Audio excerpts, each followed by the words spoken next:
Colleagues, before we begin today, I'd like to pay tribute to Anne Widdecombe, who died in tragic, deeply troubling circumstances last week. Anne was a formidable politician, a prominent figure in public life. She was a Member of Parliament for Maidstone for 27 years, holding a number of ministerial posts in the 90s. Anne was fierce and enjoyed robust political debate. Whether you agree with her or not, she was principled, spoke her mind and was true to her beliefs, which were informed by a Christian faith.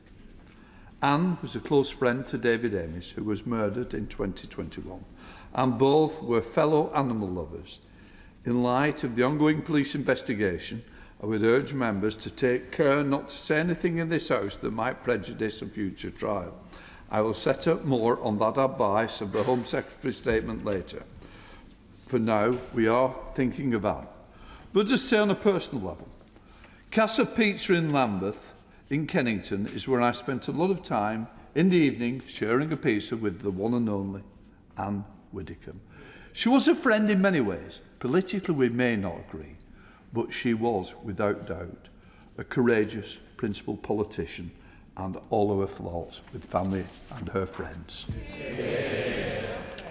Order, order. We now come to questions. Secretary of State for Home Department, Lorraine Beavers. Thank you, Mr. Speaker. Kiana Dawes was pushed into taking her own life. Oh, sorry, question one. Minister. Can I associate myself and my colleagues with your remarks about Anne Widdecombe, Mr. Speaker? Anne was a minister when I was doing my politics A-level, and she has been a firm part of our political life for the last 3 decades. May she rest in peace. With permission, Mr. Speaker, I will answer questions 1 and 2 together. We are rolling out domestic abuse protection orders across England and Wales and have trebled the number of forces with domestic abuse specialists in control rooms under Raneem's law. We have established the National Centre for Violence Against Women and Girls and Public Protection to transform the response to VOG. Thank you, Mr. Speaker. Kiana Dawes was pushed into taking her own life by her abusive partner. Before she died, she said that he had killed her. With domestic abuse-related suicides on the rise and women in abusive relationships being more likely to take their own lives than being killed by their abuser, will the Minister commit to the Home Office working with victims and campaigners to ensure that the law fully reflects the role that domestic abuse plays in the death of such people like Kiana? Minister. Can I thank my honourable friend for raising such an important issue? And the answer, of course, is yes. We are funding research with all police forces to better capture information and inform our response. The Law Commission is reviewing homicide law, including the use of manslaughter offences where abuse may have driven someone to suicide. I know that the former Minister, the member for Birmingham Yardley, was working hard on this, and I know that the new Minister will be too. Jonathan Day. Thank you very much, Mr. Speaker. 1 in 5 people experience domestic violence in their lifetimes, and this equates to around 1 in 4 women and 1 in 6 or 7 men. But it is thought that only 20% of this is reported, and it is also thought that the significant underreporting in terms of the domestic violence experienced by men due to social stigma. So what steps is the department taking to understand the scale of this problem and to drive action? My honourable friend's right to raise this issue. Too many victims, including men, do not feel able to report domestic abuse, and we must change that. We recognise that there are additional barriers that male victims face, and that has been set out in a dedicated explanatory note alongside the VOG strategy, and the Home Office funds the Men's Advice Line to help male victims access support. Mr. Speaker. Intimate image abuse is increasingly being used to threaten, control and exploit women and girls after relationships break down. Yet police have no power to require the deletion of those images if they were obtained consensually. What steps is the Minister taking to close that gap and better protect victims? The Honourable Lady is right to raise that, and we are working hard on that. As she knows, there is a huge amount of work going on in terms of the law that has just been passed, the Police and Crime Act, and the Violence Against Women and Girls strategy. Of course, we will continue to do everything we can. John Mill. Thank you, Mr. Speaker. One of my Horsham constituents, a victim of abuse, has seen her abuser let off with a suspended sentence after the case took too long to go to trial. She now has to live with a debilitating illness caused by her abuse, while her abuser gets to carry on with his life. Court delays are of course bad in any case, but for victims of abuse, there can be an extra hardship. So does the Minister think that we need to think of some special provision for such cases? The Honourable Gentleman's right to raise the issue of court delays, and we have a whole strategy led through the Ministry of Justice to make sure we speed up those court cases, and he's right to highlight the particular impact of those. We are ramping up the support that we give to victims and making sure we are helping people, trying to give them information about what is happening, even when there are delays, and of course we'll listen to his question very carefully. Number 3, please, Mr. Speaker. Thank you, Mr. Speaker. Before I answer this, may I briefly say what is on the minds of many in this House and pay tribute to Anne Widdecombe, a true public servant, and I will shortly make a statement about Anne and the ongoing police investigation. In relation to question number 3, Mr. Speaker, this government committed to end the use of asylum hotels this Parliament, and we are on track to deliver just that. We have brought the number of hotels down from 213 in July 2024 to fewer than 117 today, meaning 1 in 5 hotels open at the election are closed now, and we continue to move people into more basic accommodation, speed up case working and remove record numbers of people from this country. Mr. Speaker, can I commend my honourable friend for the way she's gone about reducing the amount of hotel use in this country after the shocking legacy that was left behind by 14 years of the last government. She will know these hotels have become a source, unfortunately, of right-wing intimidation, violence and community cohesion and tension. Can she reassure me in Scotland in particular that as families are moved out of these hotels, that the accommodation they are put in is not only appropriate for them, but also appropriate for the communities in which they are housed? I thank my honourable friend for his question. Let me reassure him we work closely with local authorities, accommodation providers and safeguarding partners to ensure that families and vulnerable individuals receive the support that they need throughout any move, and that is true across the whole of the UK. We do understand that hotels themselves can impact community tensions, and whilst people have a right to protest peacefully, nobody has the right to intimidate communities or vulnerable families. Thank you, Mr. Speaker. And just building on the last question, RAF Linton on Ouse, where 1,500, up to 1,500 asylum seekers may be put, will be open gates. And it's a village of 600 adults, and close to that is a primary school. So may I ask the Home Secretary, in light of the comments about community cohesion not being in schools nursery, will she now rule out RAF Linton on Ouse as an inappropriate site because of the proximity of the primary school? Let me say to the honourable gentleman, no decision has been taken, and all of these factors, including other community assets, schools, community facilities, are taken into account as part of the decision-making. Thank you, Mr. Speaker. The government and I inherited 3 asylum hotels in Bournemouth, and I know that the Minister is working through a complicated process to close the hotels in Bournemouth. I have asked on the 5th of January, the 9th of February, the 9th of March, the 8th of June, and today, whether the government have positive news about the closure of any of the asylum hotels in Bournemouth. Can the Minister give an update, please? Home Secretary. Let me thank my honourable friend for the tremendous campaigning that he has done in this House on behalf of his constituents, and let me say to him there may be further good news to come, but this government has a commitment to get out of all asylum hotels by the end of the Parliament, and we are on track to do that. Sir Julian. Thank you, Mr. Speaker, and can I thank the Home Secretary for what she said about Anne, whom I first met over 50 years ago, and she was as formidable as an undergraduate as she later became in later life as a mature politician. I believe that nobody other than the present Home Secretary on the Labour benches could do more to tackle the asylum problem than she is doing. But having said that, this strategy of moving people out of hotels and into camps or dispersing them can only ever work if other people are not coming in constantly to replace them. So what plans does she have for truly deterring people so that they know that if they embark on a small boat, they will physically not be allowed to melt into British society in the future.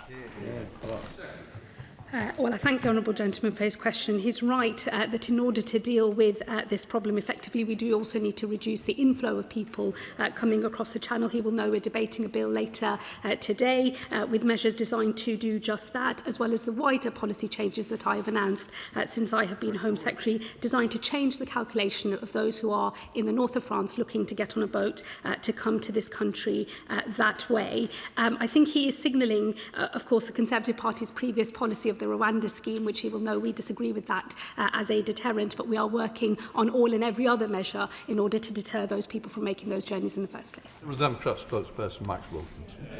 Thank you, Mr. Speaker. The NAO reported last year that the cost of asylum accommodation contracts had more than tripled from under 5 billion to more than 15 billion. Clearly, they're bad value for money, they're bad for communities, and they're bad for the asylum seekers themselves. The member for Makerfield has stated his ambition to activate the break clause in these contracts. Given that he is set to become Prime Minister next week, is the Home Secretary planning to rip up the agreements? Well, those are contracts that we inherited, and they will be retendered under this government to ensure that we drive value for money across those contracts. He will know, of course, the cost of asylum accommodation has come down, asylum accommodation and support has come down by over £1 billion since this government came to office, and we will continue to make progress on that. James McCleary. Question number 4, Mr. Speaker. Home Secretary. Thank you, Mr. Speaker. We have made the landmark commitment to halve the levels of violence against women and girls in a decade, and already we are taking action. We will prevent children from taking, sharing and viewing nude imagery on their smartphones and tablets. We have invested £53 million to tackle the highest harm perpetrators, and we've protected over 1,000 victims through domestic abuse and protection orders. Our ambition is clear, and there is much more work to be done. James McCleary.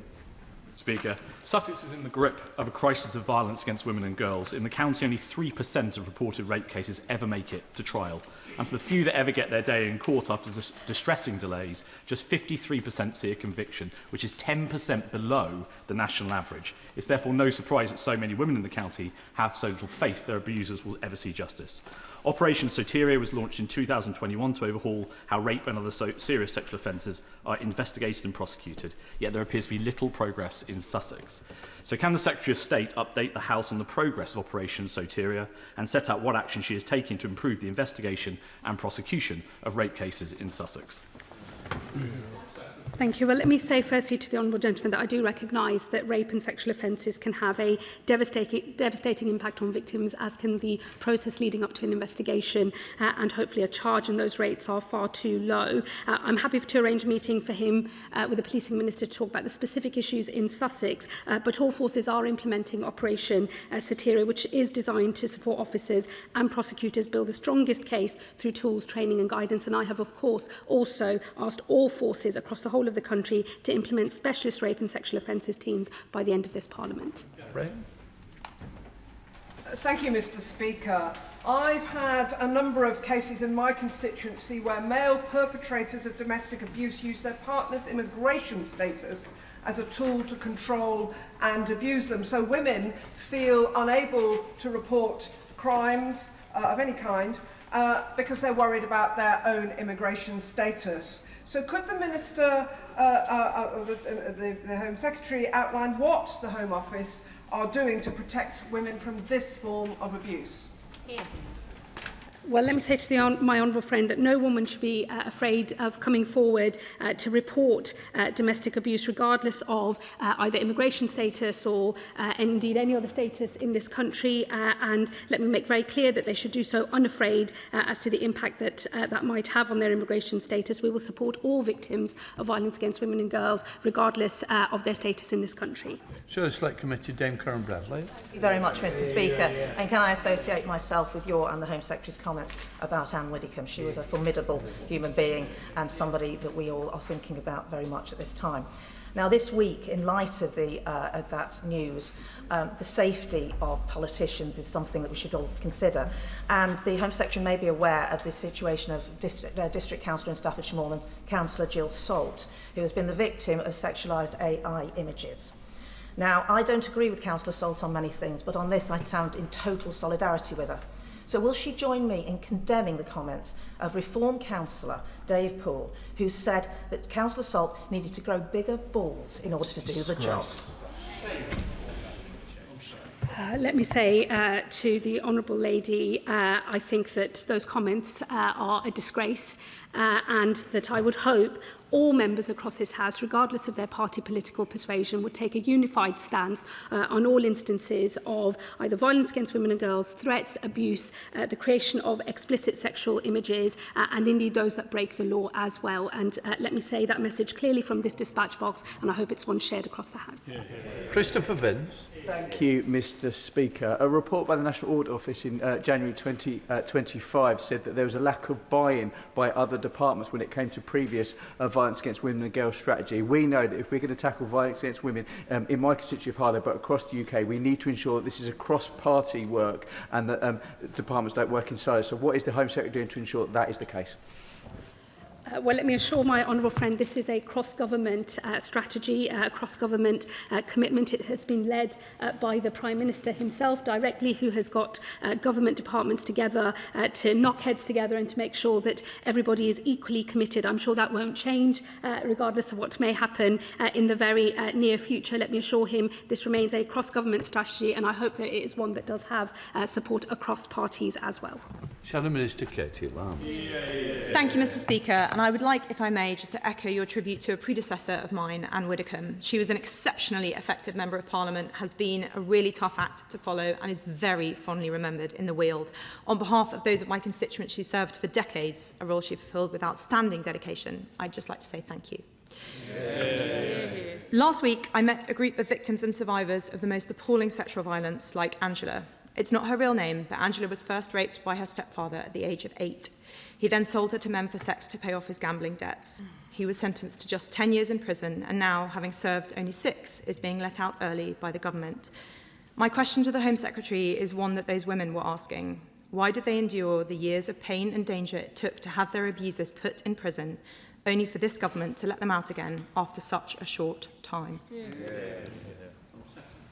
Well, let me say to the Honourable Lady, of course I recognise the strength of feeling and the experiences of all of these victims and survivors of the most appalling abuse. And I'm pleased that in this case that justice was sought through the criminal justice system. Too often many victims don't come forward at all. She will know that what the Justice Department are focusing on is to make sure that we do not run out of prison places in this country. Over the last 14 years of the Conservative government, only 500 places were added to the whole of the prison estate. And it's a crisis that I, in fact, directly inherited when I came into government, and I do know how precarious the number of prison places in this country has been. And I hope she will agree that for all victims and survivors, the most important thing is to make sure that we never run out of prison places in this country again. James Aston. Number 5, please, Mr. Speaker. Home Secretary. Thank you, Mr. Speaker. With your permission, I will group this question with questions 7, 9, 15, 20 and 22. Last year saw over 3,000 illegitimate premises raided and nearly 1,000 arrests. I have provided £30 million of additional funding over the next 3 years to go even further, and as a result, thousands more businesses will be raided, hundreds will be arrested, and millions in cash will be seized as part of a permanent national crackdown. James Hudson. Thank you, Mr. Speaker. High street crime and shoplifting remains a key concern for my constituents who have seen some pretty awful examples. My local police have had some successes and they are running local initiatives on high streets that are starting to deliver results. Can I ask the Home Secretary, because there will be other such examples around the country run locally, can we make sure as well as national initiatives we are gathering together those localised ones and those local successes, bringing them together and sharing that good practice to make sure we're bringing it all together as part of an attempt to clean up our high streets? Well, let me thank my honourable friend and pay tribute to the work that is happening in his local area, and let me reassure him that we are working from the Home Office very closely with our colleagues in the Communities and Local Government Department as part of the government's wider strategy for high streets. This is of course a criminality-focused crackdown to deal with some of those businesses that we know are front organisations for other criminal behaviour, but we will be working with our colleagues closely, and I'll make sure that all of those good examples are used as a spur for others to take action too. Patrick Hurley. Thank you, Mr. Speaker. These criminals on the high streets, they move quickly, but the government response has tended to be too slow over many years. So, can I ask, when will the current pilots finish? How will success be judged? And when will every town in Britain be able to say that they benefit from what works? Well, firstly, let me say to my honourable friend, this is not a pilot. It is the real thing. I've made funding available to every force area in the country to take part in this national crackdown. And in addition, I provided enhanced funding to 3 hotspot areas where the need is greatest. But success, I would say to my honourable friend, means more shops closed, more criminals arrested and more cash seized. Mark Toman. Thank you, Mr. Speaker, and I thank the Secretary of State for her answer. Residents in my constituency of Watford are concerned about crime on the high street, whether that's theft, antisocial drinking and drug use, or violence and hate crime. Does my right honourable friend agree with me that it is only thanks to this Labour government that we are finally getting a grip and dealing with it? I thank my honourable friend for his question, and we are certainly starting that long road to making all of our communities safe. We've made good progress so far in this Parliament with knife crime and knife homicides down very significantly, and there are of course 3,000 additional police officers and PCSOs in neighbourhood policing as well. We will make more progress as the government rolls out the measures in our Crime and Policing Act, as well as the wider High Street strategy, which will include the crackdown that I have announced, but is part of wider work with the Communities Department. Will Jones. Thank you, Mr. Speaker. Many of my constituents want to see tougher action against the criminals who hide behind businesses such as the rogue barber shops and the vape shops and the mini-marts, a blight on many high streets in my constituency. So can the Home Secretary update the House on what the government is doing to tackle this type of offending and get these dodgy shops closed once and for all? Well, I thank my honourable friend, and that is precisely what this new national crackdown is designed to do. The additional money will put more officers on the street to raid these dodgy shops and other premises, and we're also providing funding for trading standards and HMRC as well, because we know that this is a multi-layered problem and it does require assistance from other professionals as well. Immigration enforcement will also receive additional funding as part of this crackdown. We are determined to make sure that our high streets are safe places for communities to use. Harpley Tupple. Not here. She'll jump. Thank you, Mr. Speaker. Many seaside towns like Rhyl and Colwyn Bay in my Clwyd North constituency are working really hard to regenerate their high streets and attract investment. Can the Home Secretary confirm that the High Streets Organised Crime Unit will ensure that coastal towns facing issues with organised criminal activity receive the same support as larger urban centres? Let me very clearly offer my honourable friend that reassurance. The nationwide crackdown, which is led by the National Crime Agency, will involve enforcement activity across the country, including in coastal areas like hers. Enhanced funding is currently available for all police forces to bid for via the National Crime Agency, and I'd encourage my honourable friend to make sure her force is involved. Alberta Costa. Thank you, Mr. Speaker. Why was the effectiveness of the High Streets Organised Crime Unit completely lacking when 2 weeks ago BBC journalist Sue Mitchell and her excellent team exposed the case of Mr. Twana Jamal working in such a high street business right next door to my constituency office? And why has the Home Secretary and none of her ministers had the courtesy to respond to my correspondence asking for an urgent meeting on this nationally significant case involving a convicted human trafficker? Well, let me say to the honourable gentleman, I'm not aware of his correspondence, but I will chase that up when I get back to the department later this afternoon and ensure he receives an appropriate response. He will know, of course, that there is a live investigation at the moment, so I can't comment on any of the details of that, and certainly not the operational details of that, but I will make sure that he is updated in an appropriate way, given he's a local Member of Parliament. Lee Dillon. Thank you, Mr. Speaker. High streets are already under pressure, as I've seen with our local fight to keep the Thatcham and Hungerford post office open, and retail crime and antisocial behaviour make that pressure worse. So can the Minister expand on how the High Streets Organised Crime Unit remit will extend to smaller market towns like Hungerford, Thatcham and Newbury, and villages like Lambourne? Well, let me assure the honourable gentleman it is a national crackdown. It is led by the National Crime Agency, and I have provided funding for all forces, regardless of the type of area that they represent, to be able to bid in order to get the enhanced activity in their areas. And I would encourage him to talk to his force about what they are doing to make sure that they get their share of that money. Sir Ashley Fox. Mr. Speaker, Bridgewater High Street has many excellent independent businesses like Styles Menswear, Soda and Rye, and Elise and Louis. But there are also too many dodgy Turkish barbers and criminal enterprise selling illegal cigarettes. So will the Home Secretary outline what additional she will give Avon and Somerset Constabulary to get rid of this menace on our high streets?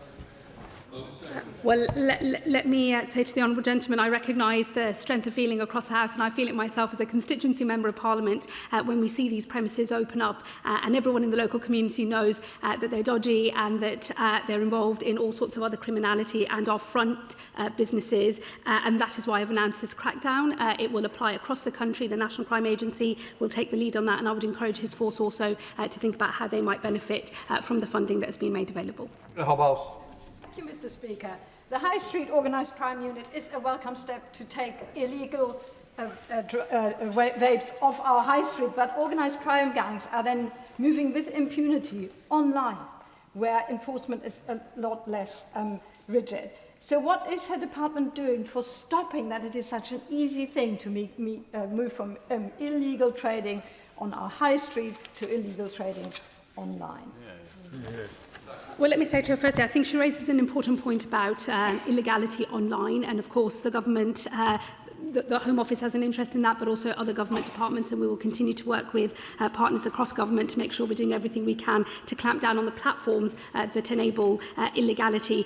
But she will recognise that the physical presence of these many thousands of businesses across our country in our high streets has had a very damaging impact on local communities, and I think in that context it is right that this Home Office and this government is focused very specifically on the physical locations of these businesses to make sure that we are driving out the criminality and the antisocial behaviour that has left too many of our high streets no-go areas for local communities. Because Shadow Minister.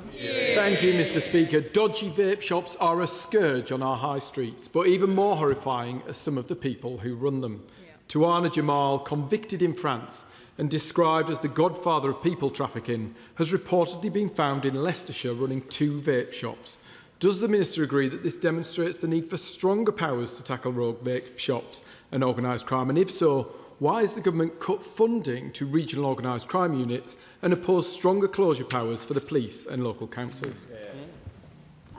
Well, the government hasn't opposed stronger closure powers, and in fact the government is currently consulting on a planned increase of closure orders from 6 months to 12, and we'll be bringing forward legislative measures very shortly, and we're also looking at the separate regime in relation to closure notices as well, none of which of course was acted upon when he and his party were in government.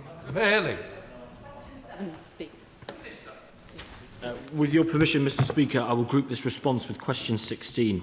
The Government remains grateful to the British public for the generosity shown to Ukrainians who sought sanctuary in the UK.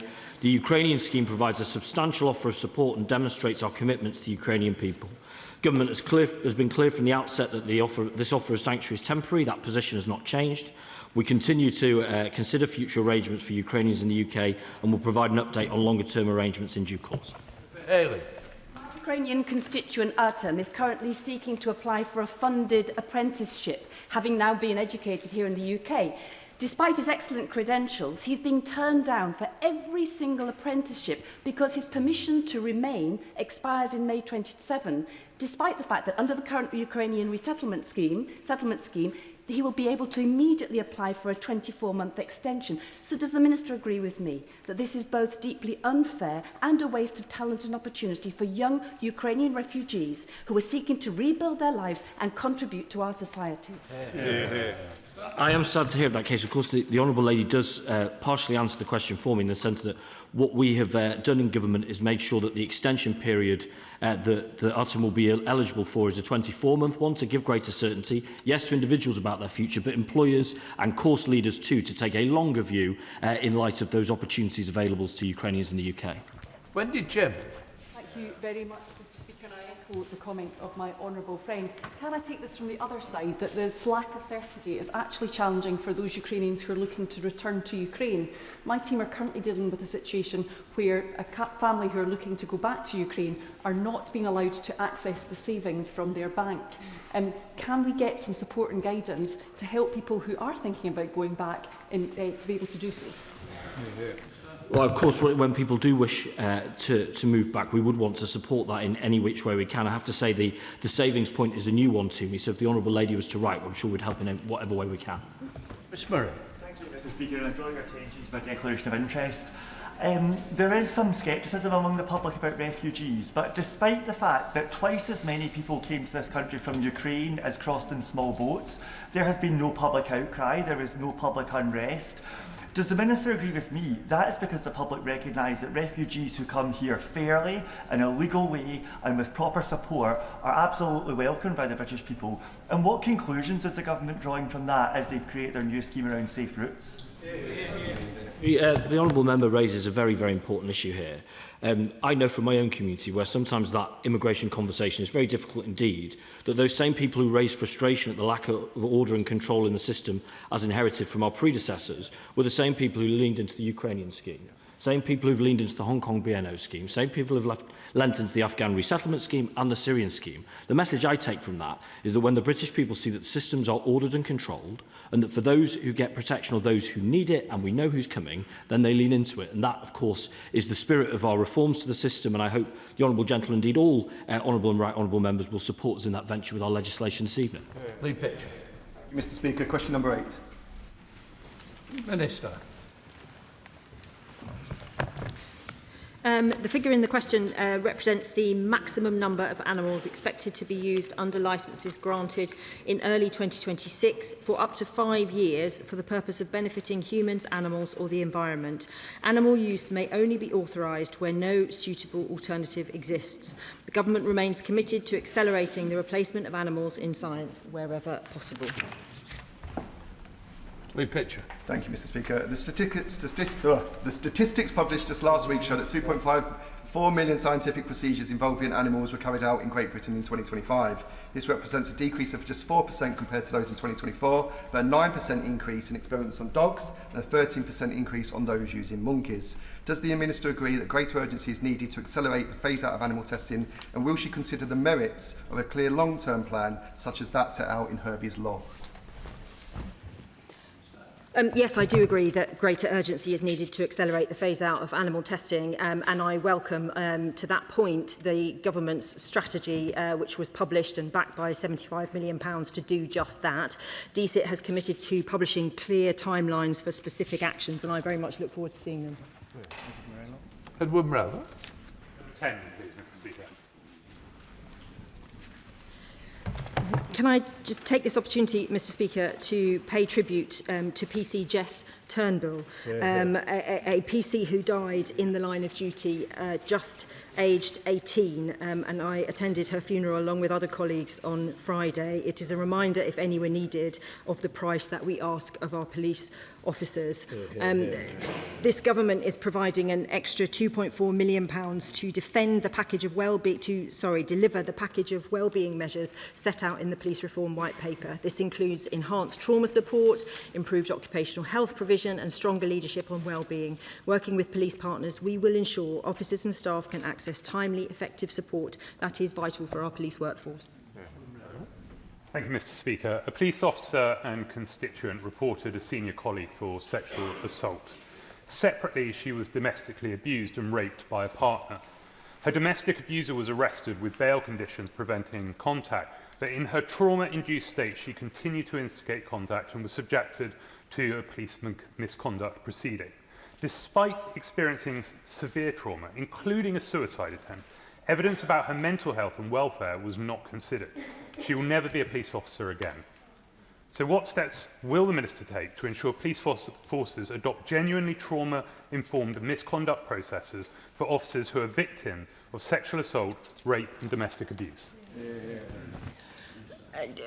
Can I just say how sorry I am to hear about the situation of his constituent, and of course would be very happy to talk in more detail about that case so that we can learn the lessons. We are looking at what happens during misconduct cases and what happens in terms of the support that is given to officers. There is also a particular issue around domestic abuse that is suffered by police officers, where we are trying to ensure, working with women's organisations and others, that we get this right. Thank you, Mr. Speaker, and I thank the Policing Minister for her answer to my written question confirming that the Home Office does not collect data on PTSD in police officers. I wonder if she agrees with me that either the Home Office or police forces do need to have this data so we can understand the scale of the problem and support our officers accordingly. I agree that we need to be doing all that we can to record data. We're looking at data on suicide, for example, as my honourable friend knows, and making sure we have the right information there. We are expanding our psychological risk assessments from 50,000 to 150,000, and that will hopefully also give us more information that we can use. But I stand with him in wanting to support our officers in any way we can. Number 11, please, Mr. Speaker. Minister. Thank you, Mr. Speaker. This government recognises the importance of a prompt announcement on visa numbers to enable the agricultural industry to plan and prepare. The UK government is committed to supporting the UK horticulture sector, but it is also important that the sector reduces its ongoing reliance on significant numbers of seasonal workers from overseas. We're engaging closely with the sector and other stakeholders and will announce the number of seasonal worker visas available for 2027 shortly, in line with usual practice. Thank you, Mr. Speaker. I'm currently taking part in the excellent NFU Food and Farming Fellowship. In a recent visit to a vegetable farm, they told me that the numbers are announced far too late in the farming cycle for them to be able to plan in advance. Now, if we are to have domestic agriculture, we are going to need some seasonal workers. So will the government please look at working with the industry so that we can plan in advance and so that we can actually run our farms and agricultural sector properly? Absolutely. I thank the Honourable Member for his important question, and I will ensure that we work closely with DEFRA, we already are, and engaging with the sector to ensure that the announcement on numbers is timely, as it needs to be, so that they can plan their growers. Number 12, please, Mr. Speaker. Minister. Thank you, Mr. Speaker. We assess that the route has been a success. Since it launched, more than 170,000 Hong Kongers have moved to the UK, and thousands have now been granted settlement under the route. The government remains steadfast in its support for the Hong Kong community in the UK and those who will arrive in future. Thank you, Mr. Speaker. The Hong Kong community in Bracknell Forest have welcomed the announcement of the continuation of a 5-year settlement route for B&O visa holders, as well as the expansion to adult children. But real concern remains around changes to language and income settlements, as well as concerns that Hong Kongers prosecuted by the Chinese state under the national security law are seeing delays to accessing ILR status. So could the Minister set out when clarity will be given to my constituents on these really important issues? Because it is right that we stand by the Hong Kong community, given our long and historic ties. Thank you, Honourable Member, for his question. We have, of course, consulted widely on settlement, and we are considering the responses and will bring forward reforms at the earliest opportunity. In the meantime, of course, those on the B&O route can continue to apply, and the service standard for those on that route continues to be 6 months. If there are any individual circumstances, please do grab me after and we can go through that. So unless you can. Mr. Speaker, Anne Widdecombe was a force of nature, and my heart goes out to all her friends and loved ones. The B&O route has provided sanctuary for Hong Kongers fleeing the autocracy of the Chinese Communist Party, but its effectiveness should not be measured in visas granted, but whether people are actually safe here. B&Oers live under CCP bounties, doxing and surveillance. Yet a year after the Foreign Influence Registration Scheme went live, not one person or one company has registered as working or taking money from the Chinese state, and the government still refuses to put the Chinese Communist Party in the enhanced tier. So does the government really believe that not a single organisation in the UK is engaged in political influence on behalf of the Chinese Communist Party? And if not, how many investigations have there been to those failing to disclose? And the annual report on furs was due to be reported by the end of June, Mr Speaker. So is the government planning on sneaking it out behind the summer recess to hide their failure to protect us and Hong Kongers from the Chinese Communist Party? I thank the honourable member for her very important point, and it is essential that we keep those who are here safe. The Security Minister is keeping this under review and will write to her in due course. John Whitting. Number 13. Minister. In England and Wales, there were 145,550 full-time equivalent police officers as of September 2025 and 146,868 police officers as of September 2024. This government is focused on putting officers where the public expects to see them, back on the front line, keeping our communities safe. We have already delivered more than 3,100 additional police officers and PCSOs into neighbourhood roles. Sir John Whittinger. Thank you, Mr Speaker. The Minister has confirmed that under this government the number of police officers has fallen. And it is now proposed that in Essex they will become part of a regional force which is going to be more remote and less accountable to the people they serve. How does that increase public confidence in policing? I can also say that this morning, as part of the measures to tackle anti-Semitism, we have announced funding for an additional 500 police officers in areas where we need them most, which will also, I'm sure, members across the House will welcome. The Right Honourable Gentleman asks about forces. As he will know, there is a review currently being undertaken by Lord Bernard Hogan-Howe, who is looking at both the local policing units and the force regional level units, as well as the National Police Service that we will be introducing. Thank you, Mr Speaker. I welcome the 48 new neighbourhood officers and PCSOs that have joined Cleveland Police in the last year, but I want to see an overhaul of the National Police funding formula to support the Cleveland area. The Policing Minister has committed to do this, but can she give us further clarity on the timelines for when we can see that formula changed and more officers back on our streets again? Can I thank my honourable friend for his question? He's absolutely right. The funding formula is completely outdated and was not updated by the previous government and is sort of almost decades old. And we are going to review it, and we are doing the work on that now as part of the reform programme. And we will, as soon as we have an announcement, we will bring it forward. Matt Vickers, Shadow Minister. Thank you, Mr Speaker. Under the last government, police numbers reached a record high.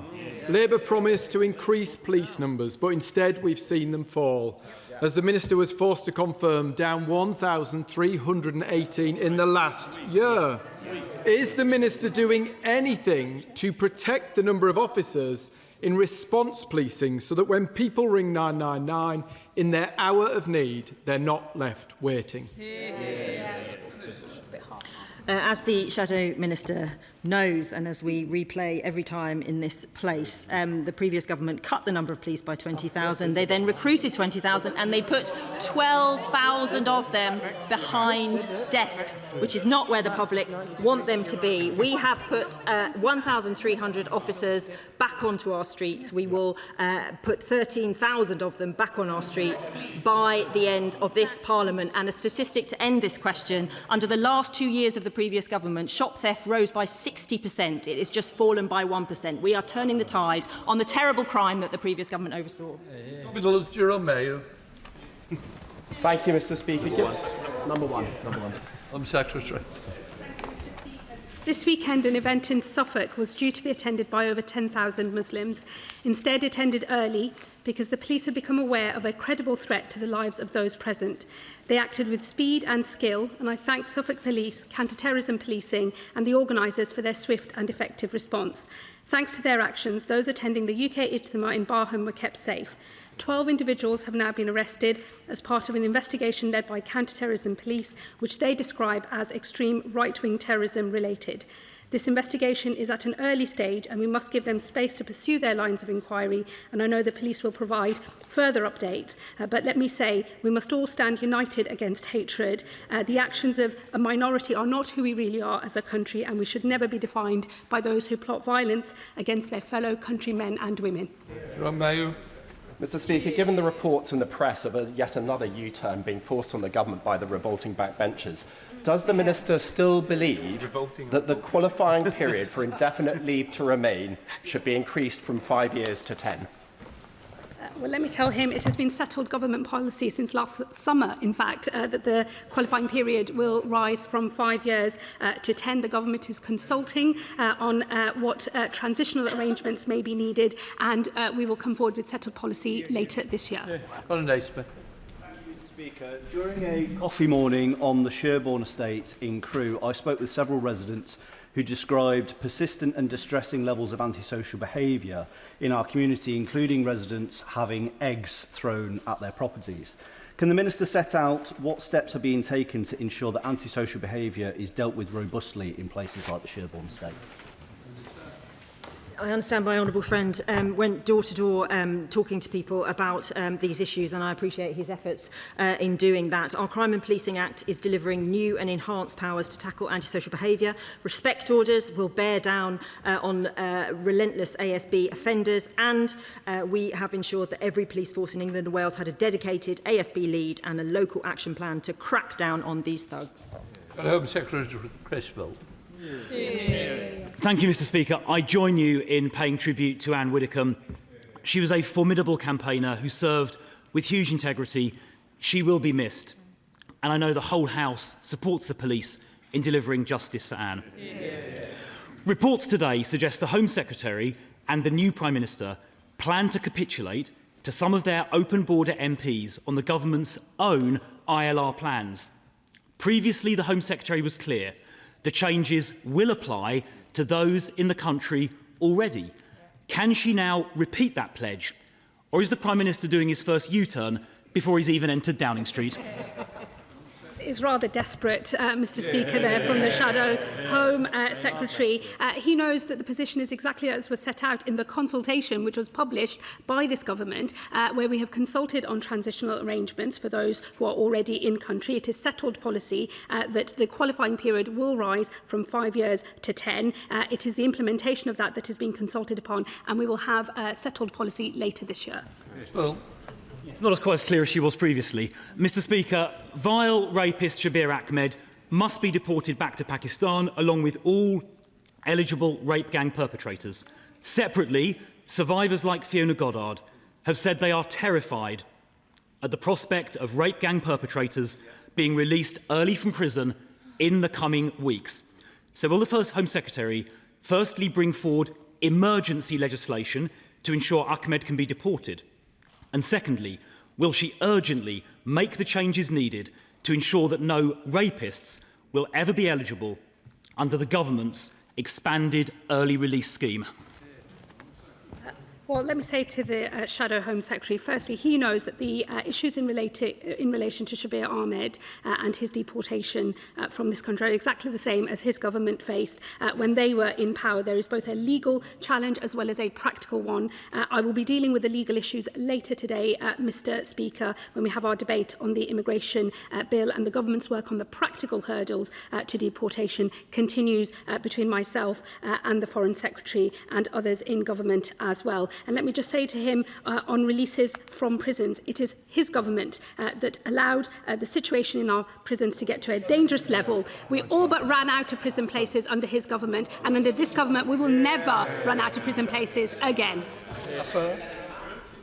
Mr. Speaker, I recently witnessed outside one of my stations an attempted phone snatch by 3 masked youths on electric bikes, which was fortunately unsuccessful. But at a community neighbourhood safety forum, residents raised with me this was a major concern of theirs. So could my honourable friend outline what progress we're making against tackling phone thefts, and does she agree that the phone companies need to do much, much more to make sure criminals can't pay and profit from phone snatching?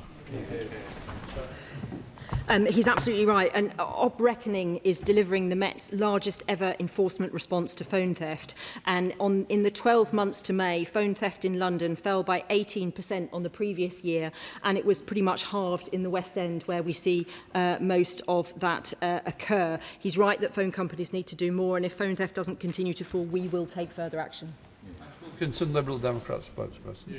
Thank you, Mr. Speaker. The Culture Secretary has quit X and removed her department from the platform, citing its descent into misinformation and abuse. Does the Home Secretary agree with her decision? What is the Home Office doing about the abuse and misinformation on X? And will the Home Office be leaving too? I think everyone in this place is concerned at the rise of hatred and division online, not just on X, but on other platforms. And we are looking as a government, of course, led by DCIT and other colleagues, on how we crack down on that, and also how we create a society in which we try to unite people and not divide them. And members in this place have a strong role to play in that. Davies. Thank you, Mr. Speaker. Pennine Domestic Abuse Partnership is a strong example of non-judgmental, trauma-informed support for victims of domestic abuse. For many women, they are the first point of contact.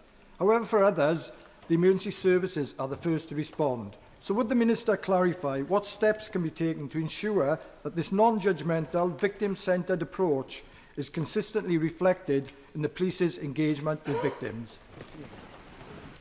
My honourable friend is right. A non-judgmental, victim-led approach is exactly what we need, and that is what we are trying to drive through our response. We've established the National Centre for Violence Against Women and Girls to improve the police response to violence against women and girls, and the new trauma-informed first-line public protection programme is piloting in 5 forces this summer, which equips frontline officers with the skills to manage investigations and support victims. Dr. Luke Evans.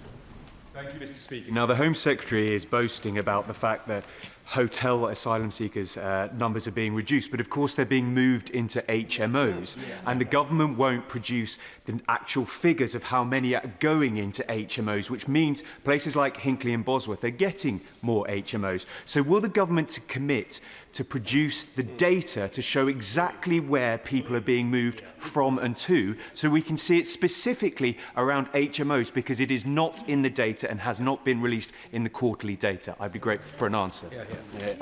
I'm slightly saddened by the Honourable Gentleman's question. He and I had a very, very good conversation about the nature of the supported population in his constituency. He knows that we work very closely under a policy of successive governments for full dispersal, so that the challenge of supporting the supported population is shared more fairly. Where there have been local disproportionate issues, like in postcodes of his own, we were able to make positive changes there. I would have hoped he would have recognised that. But to be very clear on his original point, if he talks about data, the May stats release show a reduction in the hotel population of 35% and an increase. If the Honourable Gentleman, he can do the questions, he can't do the answers as well. If he was, a reduction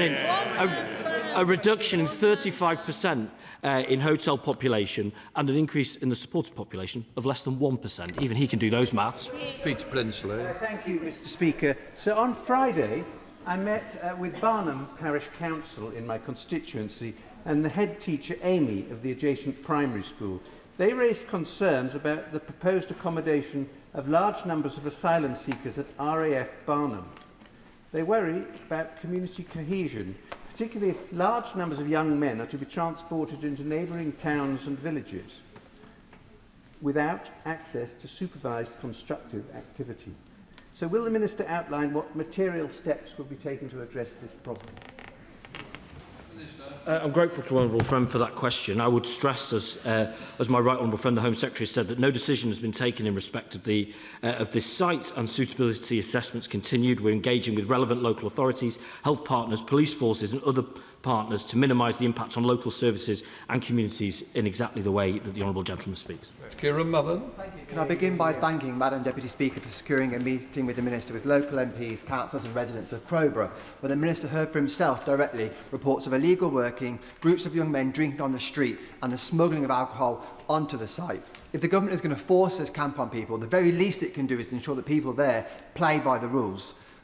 Can the Minister introduce breath testing and make clear to anyone drinking on the site that if they're found to fail those tests, their asylum claim will be immediately thrown out?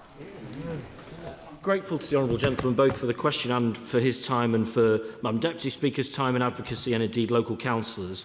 I was very concerned to hear the reports about those drinking off-site. We are looking closely, as I've said to the Honourable Gentleman, about making sure that's not doesn't happen. We already block merchant codes on aspect cards to prevent it. We are talking about a relatively small amount of money, £9.95 each week, but we do not want to see that spent on alcohol. The sites themselves are alcohol-free as well. I'm not quite sure that breath testing is the way that we need to enforce it, but nevertheless, I share his vigour to stop it. Joe Powell. Mr Speaker, can I warmly welcome the Government's swift introduction of the National Security State Threats Bill that received royal assent last week. The activities of the IRGC have caused huge concern across the country, and in particular to my Iranian and Jewish communities. So can the Home Secretary update the House on when these new powers will begin to be used to protect our country from hostile state-linked organisations and threats? Well, thank you very much, Mr Speaker. Today, my right honourable friend, the Home Secretary, has laid statutory instruments to designate 3 bodies engaged in foreign power threat activity under the National Security State Threats Act 2026. The Islamic Movement of Companions of the Right, who have publicly claimed 7 attacks at UK locations linked to Jewish and Israeli communities and Persian language media, Iran's IRGC and Russia's GRU volunteer Corps. Designation will make it an offence to support, assist or obtain benefits from any of these organisations. Thank you, Mr Speaker. As the House will know, the Home Office does not routinely publish figures on the number of small boat arrivals who abscond or whose whereabouts subsequently becomes unknown. Now, given the Department holds case records that would allow this to be calculated, will the Home Secretary commit to publishing it periodically so the House can properly scrutinise the scale of the problem? Well, the honourable gentleman will know of the 70,000 people removed by this government, 41% up on our predecessor, but he mentions very good point around data. That's been the subject of our response to a recent ICIBI report. We are looking at it closely. We do want both colleagues in this House but the public at large to have the best possible data to work from so we can have the most informed conversation possible. Jonathan Hender. Mr Speaker, the Police Federation is the only staff association police officers can join to represent them, and yet the Chief Executive has paid himself £1.4 million over 2 years from members' subscriptions. So does the Minister agree with me that frontline police officers have lost confidence in the national leadership of the Federation and should be allowed to set up an alternative? As he knows, the Chief Exec is no longer in post. We are clear that the pace of change is not fast enough. We have made clear in the Police Reform White Paper that we will bring forward any reforms necessary to ensure that the interests of rank and file officers are properly, effectively and robustly represented. It is important also to say that there are good members of the Police Federation who are working across the country doing brilliant work, including those that I met in Newcastle. So we do need to tread carefully, but he's absolutely right to raise this issue. Thank you, Mr Speaker, my constituents in Meriden and Solihull East are greatly concerned about abuse of the ECHR, including Article 8. They deem cases like the Albanian criminal who was not deported because his own son wouldn't eat foreign chicken nuggets as an insult. And the Home Office's own legislation analysis shows that abuse of the ECHR costs about £4.9 billion. I know the Home Secretary wants to reform the ECHR, but can she accept that if this runs out of road, then Britain should be allowed to forge its own way on human rights law, including leaving the ECHR? Well, the ECHR provides important protection both for ourselves and abroad. But we have been clear that we inherited a system without order and without control, and we're restoring that order and control to the system. Part of that is reform of Article 8 of the ECHR, exactly as the Honourable Gentleman says. And if he does have the vigour to support such action, he won't have to wait long. In fact, 10 o'clock tonight, he'll have the chance to show it. Owen Perkins. Thank you very much, Mr Speaker. Migrants who come in to work in our National Health Service and in other crucial aspects of our employment sector are tremendously welcome and should be encouraged. But I have seen cases in Chesterfield that have been surprising in terms of the number of familial applications that have accompanied the arrival of a single worker. And I just wonder whether the Secretary of State can tell us from her perspective whether she thinks that the family visa regime is working as it was intended, and whether it is an area that's right for reform. I mean, I do agree with the honourable gentleman. He will know that we suspended family reunion, but with family roots more generally, we believe, as we set out in our white paper over a year ago, that reform is overdue of that system. We'll be introducing a new family policy that creates a fairer and more consistent framework. Chris Codland. Thank you, Mr Speaker. 3 years ago, my 22-year-old constituent, Hannah Byrne, whose family is here, died on the first night of her holiday in Corfu. 2 British women left the scene without ever being interviewed by police. We know the Greek authorities have submitted 2 requests to the Home Office for mutual legal assistance, but the family know little else. Will the Minister meet with me and the family to help them get the closure and answers that they so desperately need? And thank you, Mr Speaker. Firstly, I'd like to extend my sincere condolences to the family following the tragic death of Hannah. But you'll appreciate that in line with legal confidentiality obligations, I can neither confirm nor deny whether a request for mutual legal assistance has been made or received. And it would be inappropriate for me to comment on an investigation in another jurisdiction. I am happy to meet the honourable gentleman if that's what he wishes. David Smith. Mr. Speaker, 2 months ago, my constituent and farmer Ian McKee was subjected to a burglary in which his workshop was broken into and a quad bike was stolen. According to Mr. McKee, this is a crime that is happening more frequently, more boldly in North Northumberland. So what reassurances can the Minister give me about rural crime and the seriousness with which the government is taking it? Can I say how sorry I am to see his constituent being a victim of crime in this way? Of course, we are funding the Rural Crime Unit and we are putting neighbourhood police back into every neighbourhood. That includes our rural areas where every single person, wherever they live, will have a named contactable officer that they can get in touch with. We're also doing what we can in terms of legislation to stop this kind of crime, but I'm happy to speak to him again about it. Pete Wishart.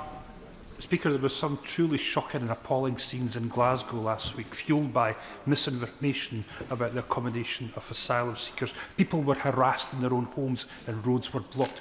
When will they finally take on the spread of misinformation? And will they finally recognise the real threat posed by the right wing who are ready to take advantage and exploit these situations?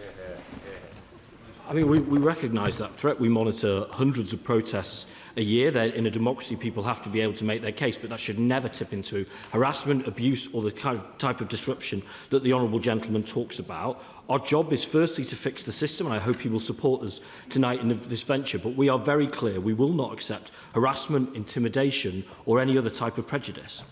Bruce Webb.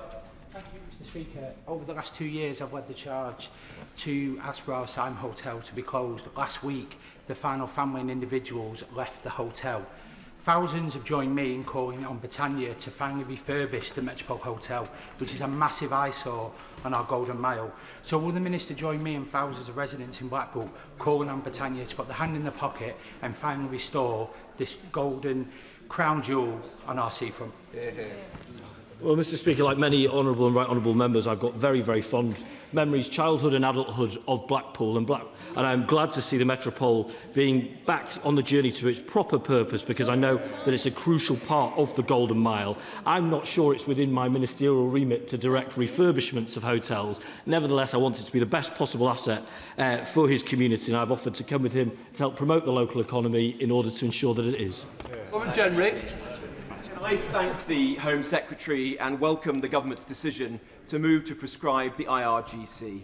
Many of us campaigned for this and in fact were sanctioned by Iran for doing so. Far too many of our previous Prime Ministers and Foreign Secretaries bought the fallacious argument that this was going to prevent diplomatic relations with Iran. Now the Home Secretary has chosen to do this. How will she enforce this so we quickly stamp out all the activities of this terrible organisation from our country and ensure it never takes root again? I'd say to the honourable gentleman, thank him for his contribution. I would just say that the government has passed new legislation in order to allow for the designation of the organisations that my honourable friend referenced earlier today, and that includes the IRGC. The designation tool means that they are now brought within the context of the National Security Act, and I do expect that when our laws are broken, prosecutions will follow. He knows that we've had some success with National Security Act investigations. I expect that to continue. Thank you, Mr. Speaker. The scampi catching sector in Northern Ireland is currently reliant on foreign seasonal workers. In order to stay afloat, the sector needs around 66 visas, valid for just 7 months of the year. Will the Minister consider extending the seasonal worker visa route to the nephrops industry, giving the catching sector the certainty it needs and protecting processing jobs at Whitby Seafoods in my constituency? Thank Honourable Friend for her important question. I work closely with DEFRA and many sectors in agriculture to ensure that they can operate if they need that access to foreign workers. Of course, we are looking to reduce that, and I'm happy to meet and talk more about this specific scampi, which I love, after this. Thank you. John. Can I thank the Asylum Minister for his professional courtesy in calling me on Friday to say that the asylum dispersal plans for Stoke Heath in my constituency have now been scrapped, and I'm very grateful for that, and it's a great relief to many residents. It was a completely inappropriate location from the get-go. But can I ask him to put on the record whether the government has any plans to put asylum seekers into Clive Barracks at Turnhill in Shropshire, currently home to the Royal Irish Regiment? Grateful for that question and the spirit the honourable gentleman offers it. I would recognise his advocacy in helping us understand that it was the wrong thing in the wrong place. But I know, not totally different to the honourable gentleman's contribution, that now gets followed up with misinformation of people who were planning on creating division through asylum accommodation, now pointing at another site. So to be clear to him and to his constituents, we have proposed 3 new sites and the extension of time at 2 other ones. Those are decisions not finally made, but those are named sites, and those are the sites under consideration, not his. Final question, Ewan Steinbank. The Minister's explicit statement last month that he wants to see the Clarendon Hotel opened by the Conservatives closed. When any hotel closes, can my honourable friend confirm that the vast majority of those being moved out will have their accommodation needs met within existing capacity? I'm grateful for that question. I think and talk about the Clarendon Hotel a lot because we are resolute in closing that hotel. But I appreciate his constituents or others wouldn't feel much better if they thought that those bed spaces were just being provided in the immediate area instead. Goal 1 for this government is to reduce demand, and we're seeing positive trends in this space. That's allowing us to close hotels and allow us to close more. So exactly in that spirit, not merely by displacement into dispersed accommodation. As I said earlier, a decrease in 35%, Mr Speaker, in hotel accommodation, an increase in dispersed accommodation of less than 1%. Excellent. Let the front bench change over.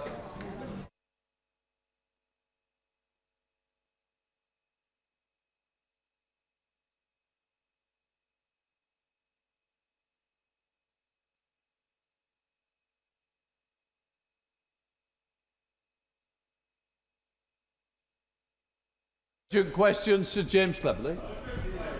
Thank you, Mr Speaker. To ask the Secretary of State for Housing, Communities and Local Government if he will make a statement about local government reorganisation.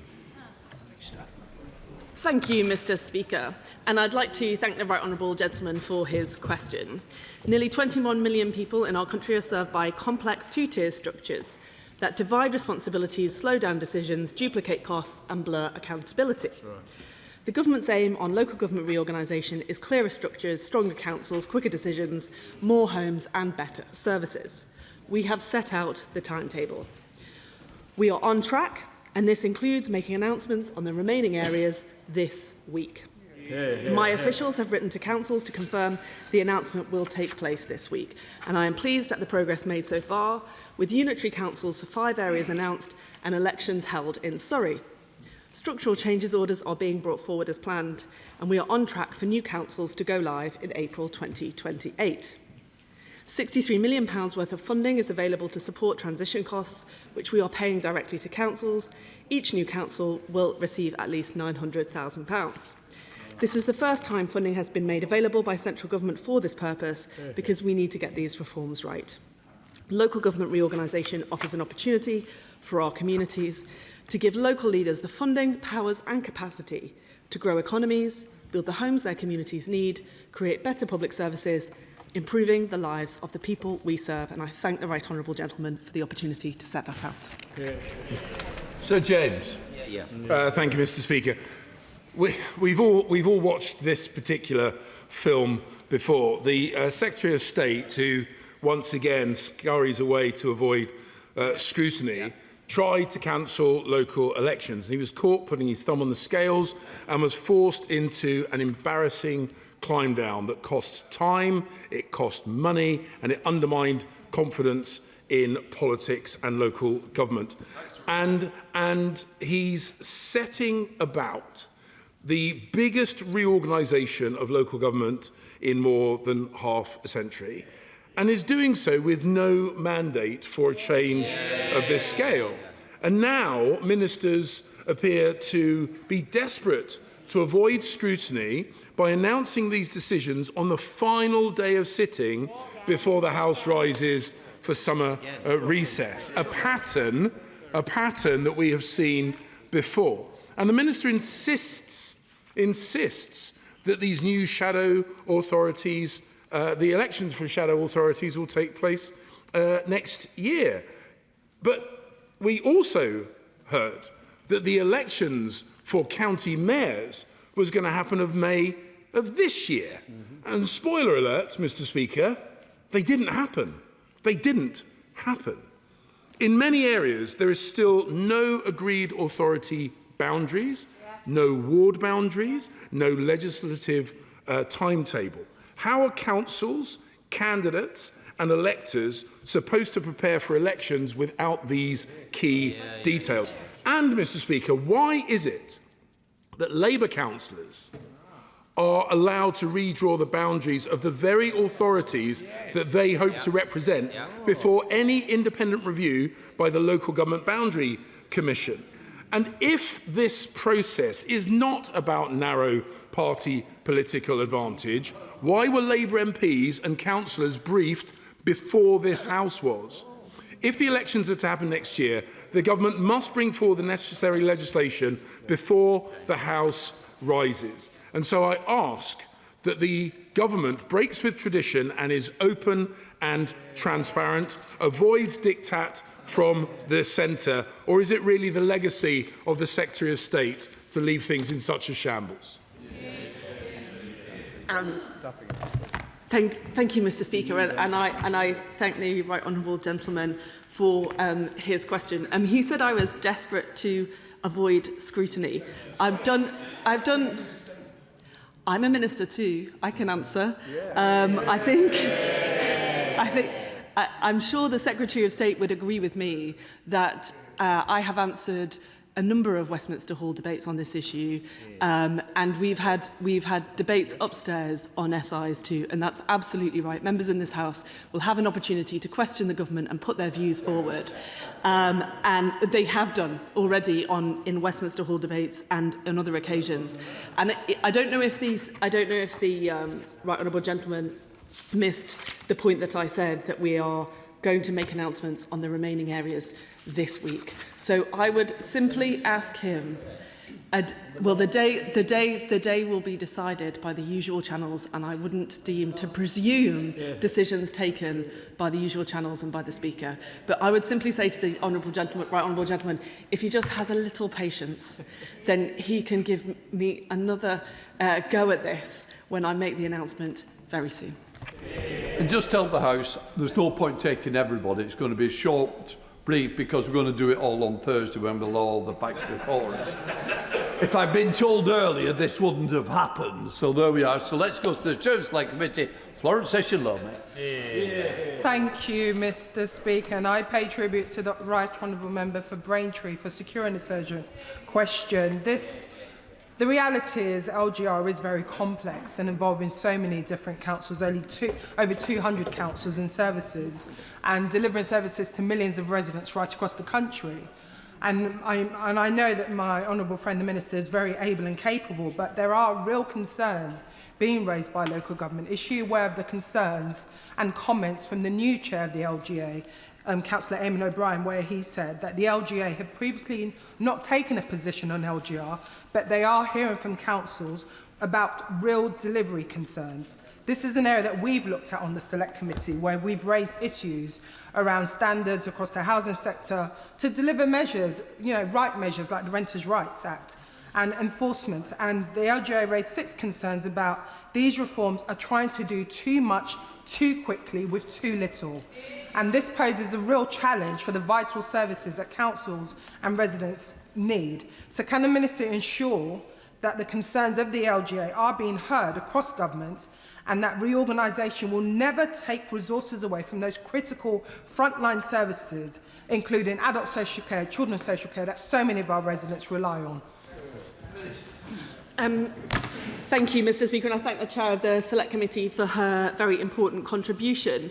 I meet regularly with the leadership of the LGA for all the reasons that she mentions. These reforms matter so much because councils do very important things. And we've heard from both the Child Poverty Strategy and the Milburn Review the cost of fragmented services to some of the most vulnerable children and young people in this country. So getting this right really matters. As I've said, Mr Speaker, we've allocated £63 million already to support councils, and I'll have more to say on that very shortly. Liberal Democrat spokesperson Zoe Frank. Thank you, Mr Speaker. We Liberal Democrats support genuine devolution because decisions are better made closer to the communities they affect. Yet this Labour government's approach has been top-down, Whitehall diktat from the very start, with councils undermined, residents barely consulted and communities left in the dark about the future of local services, all while councils continue to face significant financial pressure. And I'm deeply concerned that with the member for Makerfield expected to saunter into number 10 within days, members of this House, councils and residents have no clarity about the approach to local government reorganisation that he will take, whether the parameters will change and whether future local elections will be cancelled yet again. So, can the Minister tell the House what discussions she has had with the member for Makerfield about his plans for reorganisation, and will she commit today that no further local elections will be cancelled? Thank you, Mr Speaker. I think the Liberal Democrat spokesperson asked me what conversations I've had with the member for Makerfield. I mean, mainly about Everton and Liverpool FC, I'm afraid, Mr Speaker. Yeah, indeed. But I can say to her that the work of this government to secure devolution and to reshape local government so that we can grow our economy, build homes and serve our constituents properly has been thought through carefully and is proceeding in line with the timetable. And I am sure that all of us, whatever our views in this House, want to see that succeed. Barry Moon. Oh, he's not standing now. He's changed his mind. Oh, he's standing. No, make your mind up. Gareth Snell then. No. Thank you very much, Mr Speaker. Can I thank the Minister for her answers? But she will know that local government reorganisation is one half of the coin with devolution on the other. And in places like Staffordshire and Stoke-on-Trent, the access to bus franchising, adult skills agenda, spatial planning is the real victory that we look for. So when the announcement comes this week on the new local authority boundaries, is she able to give any insight into when decisions around strategic authorities will be made and when we might have those first selections to those so we can access those devolved powers that we desperately want to? Minister. Thank you, Mr Speaker, and I thank the honourable gentleman for his important question, especially given the state of public transport in many parts of this country, and I will take his question as a request for things I might include on a statement further this week. Sir Bernard Jim. Thank you, Mr Speaker. Can I draw the Minister's attention to a poll conducted by YouGov, which has now been published, which shows that local government reform in Essex is really unpopular. And what's more, the more people are questioned about it, the more unpopular it becomes. So why won't we have a referendum in Essex to find out whether we really want local government reform instead of it just being something imposed by politicians who think they know better? Minister. Thank you, Mr Speaker, and I thank the gentleman for his question. Obviously, like all of us politicians, I pay close attention to opinion polls. Oliver Ryan. Thank you, Mr Speaker. And can I thank the Minister for her listening ear throughout this process? I know she'll make a bigger statement on Thursday, but can I just make a last-ditch attempt to her, while she's making the considerations, to keep Burnley and Blackburn very separate and to prioritise devolution in Lancashire so we can enjoy with the Mayor things like cheaper buses and business investment that the cities enjoy? Minister. Thank you, Mr Speaker, and I thank my friend for his representations. Obviously, I can't respond directly to them, but as ever, I keep the views of members of this House under close watch. Dame Karen Bradley. Thank you very much, Mr Speaker. In 4 days' time, it will mark exactly 2 years since I first explained to ministers how much the people of Staffordshire Moorlands do not want to be part of a Greater Stoke local authority, do not want to have devolution forced on them, and want to have their own say on who makes decisions about what happens in the Staffordshire Moorlands. So can I please implore the Minister, like my colleague, can we please have a referendum in North Staffordshire on what is going to be imposed on us, because we don't want it imposed, we want to have our say. Thank you, Mr Speaker, and I'm sorry to disappoint experienced and knowledgeable right honourable members, but having referenda is not part of the local government reorganisation process, and I think it's very important that we hit the milestones of the timetable as we've set out. Andrew Peck. Thank you, Mr. Speaker. There are several options being put forward in Cambridgeshire Peterborough local government reform which could benefit Peterborough greatly. Could I ask the Minister to reassure us that we will get the announcement sooner rather than later, whatever the announcement is, so we can prepare? But can I also ask the Minister, did she hear the comments from the member opposite who said that Labour MPs have been briefed in advance about about the details of what's to come? Can I put on record, Mr. Speaker, this allegation has been made against me? I have not been briefed, no information has been leaked to me, and it is a scurrilous rumour. Can I ask the Minister to put on the record that no MPs anywhere know the outcome of this result yet? Be careful, don't accuse you of protesting too much, though, Minister. Thank you, Mr. Speaker. I think it's fair to say that I am chomping at the bit to try and make this statement, and I thank you for your support in helping us do that. And I think the honourable gentleman has made his point clear there. Just to be clear for the record, I think there's been a lot of accusation that people have been briefed. I can assure that I know of no briefing, including myself, which I was hoping I would have had. Daisy Cooper. Thank you, Mr. Speaker. The Liberal Democrat administration at Hertfordshire County Council has made huge strides forward in improving special education needs and disabilities. And we were delighted when the government lifted the improvement notice which had been imposed when the Conservatives were running Hertfordshire County Council. But just as families are starting to feel the benefit, we're really worried that local government reorganisation could disrupt the delivery of both SEND and social care. So can the Minister say a word or two about what support will be given to make sure that those essential services that support the most vulnerable people will not be disrupted by local government reorganisation? Thank you, Mr. Speaker, and I'd like to thank the Honourable Lady for her important and serious point. I've been working very, very closely with my colleagues in DFE on this. We've got a big change process underway. I'd be happy to speak to her about it further. Rachel Taylor.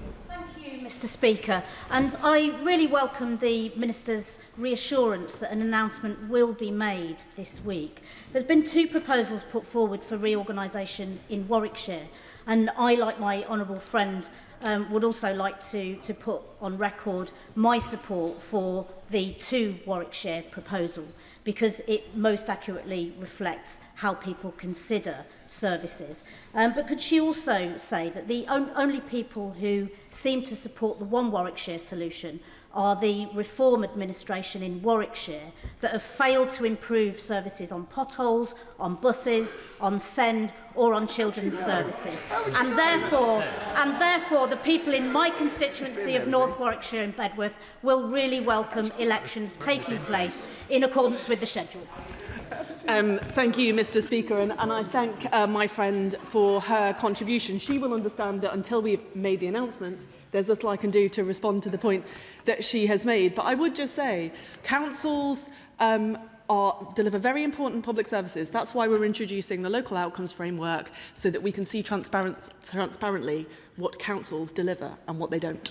Lewis Coffey. Thank you, Mr. Speaker. The Minister and I have had many exchanges on this topic, and I know she knows that I'm focusing on securing the best outcome for my constituency in Broxbourne. And we know that reorganisation in Hertfordshire is coming, but the uncertainty is not helping my residents or local councillors. So can she confirm whether Hertfordshire, an option on Hertfordshire, will be included in the Minister's announcement on Thursday? And can she also confirm whether MPs will be informed before any public announcement is made?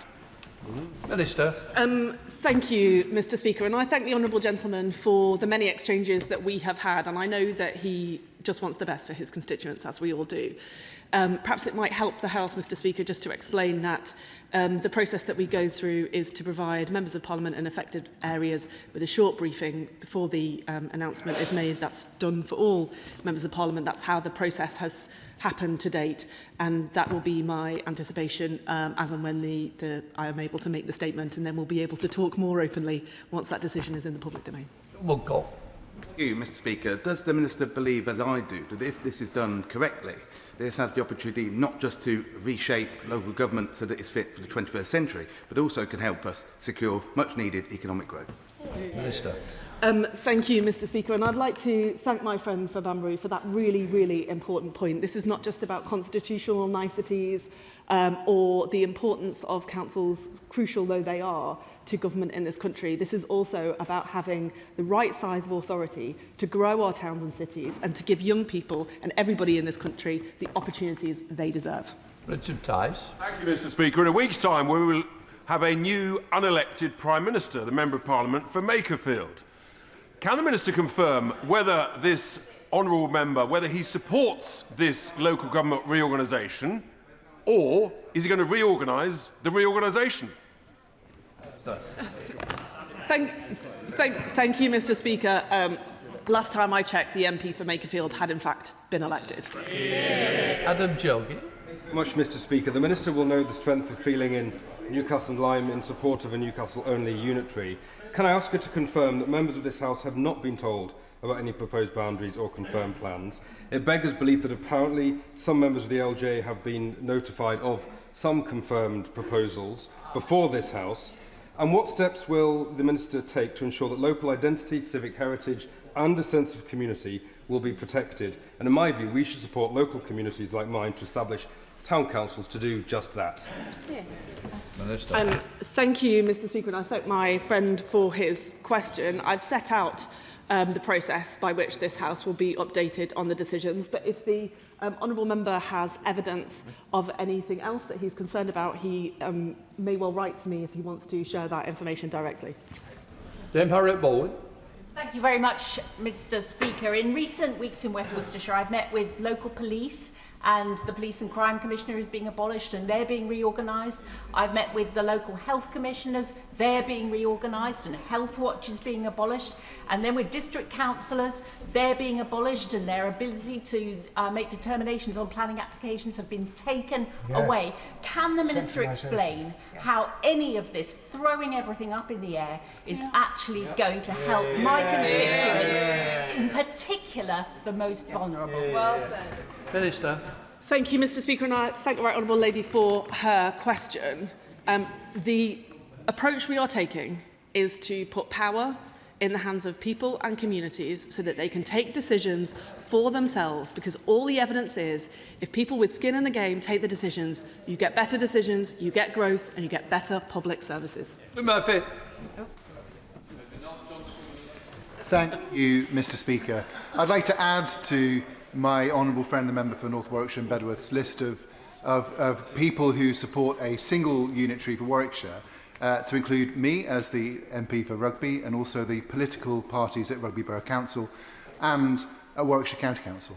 But as the Minister considers her statement on Wednesday, could she give a little bit more thought to two important stakeholder groups under the new local government reorganisation world, which is MPs? What role are we going to have when there's so much more power and responsibility devolved? And secondly, towns. We need to make sure that towns have as much representation as possible. And I know that she's considered these things, and I'd love to hear a little bit more about it. Minister. Thank you, Mr. Speaker. Perhaps I might suggest to my friend that once I've actually made the announcement, that we have a chat and I can talk to him about those things. Although I should say that as somebody who's had mayoral devolution for more than a decade now and represents a great town of Birkenhead, recently shortlisted for Town of Culture, Mr. Speaker, I have a lot of thoughts about this, which I'll happily share with him. Steve Darling. Thank you, Mr. Speaker. Torbay Council is the most deprived local authority in the southwest of England. And so I'd welcome the Minister's assurances that rearranging the deck chairs around this local reorganisation will not detract from regeneration, which is a core driver for that local authority. Also, the fact that the potentially new the new Prime Minister is set to move, number 10, a further 2 hours away from the west of England. So how will he be supporting the southwest? Minister. Thank you, Mr. Speaker. I'm not sure all of the honourable gentleman's questions there were quite central to the subject of this statement, but he makes a really important point, which is what is the objective here? And the objective here is to grow our economy so that we can deal with deprivation, particularly in seaside and coastal places, and to have better quality public services so that they can support people. That is the objective, and that is what I think we'll achieve. Rich Webb. Mr. Speaker, and I know I join yourself and other Lancastrian MPs waiting in apprehension for the announcement on Thursday. Blackpool have put their proposal for 4 unitary outlining Lancashire based on us achieving the best possible outcomes for people in Blackpool after losing £1.8 billion under the previous government. So we look forward. I know the Minister won't be able to comment particularly on the choices till Thursday, but can she also outline about Lancashire and the mayoral pathway, because we are moving so far behind Greater Manchester and Merseyside, and we can desperately spend that investment today. So can we ensure that the train on that track, so to say, keeps going?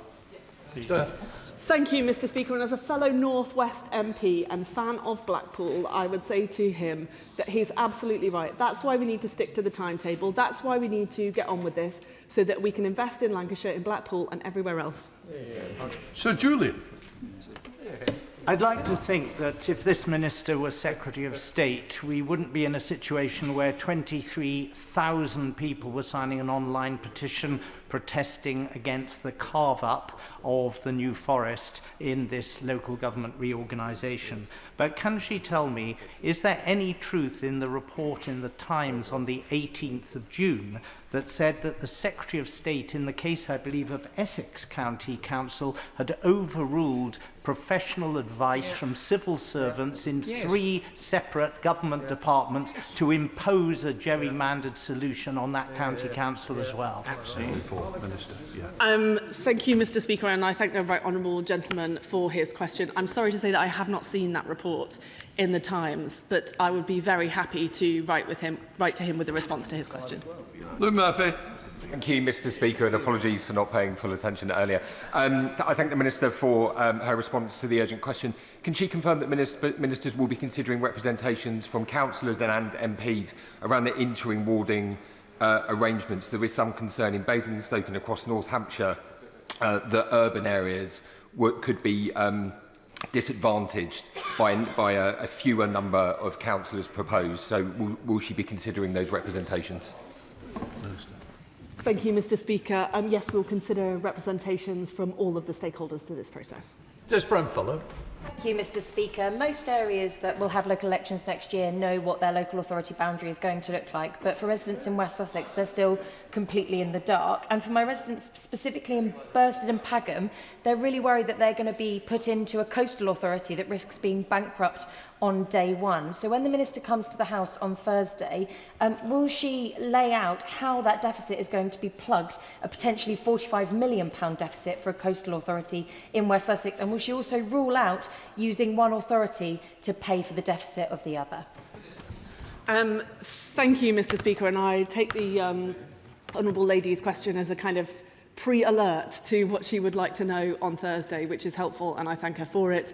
As a general point, local government finances are very challenging, and in the end, when a council can't make its finances work, all of us across the country pay the price.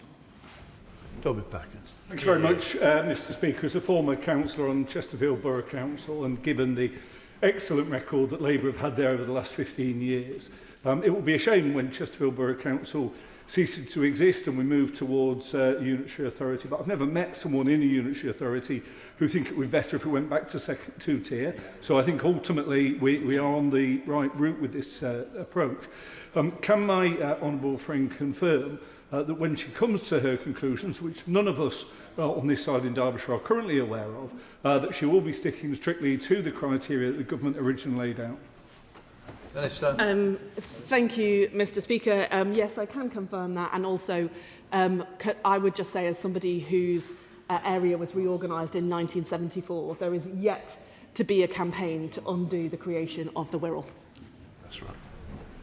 Mark Francois. Thank you, Speaker. Minister, is it true that a statement was made in private to Labour councillors and activists in Essex at the weekend?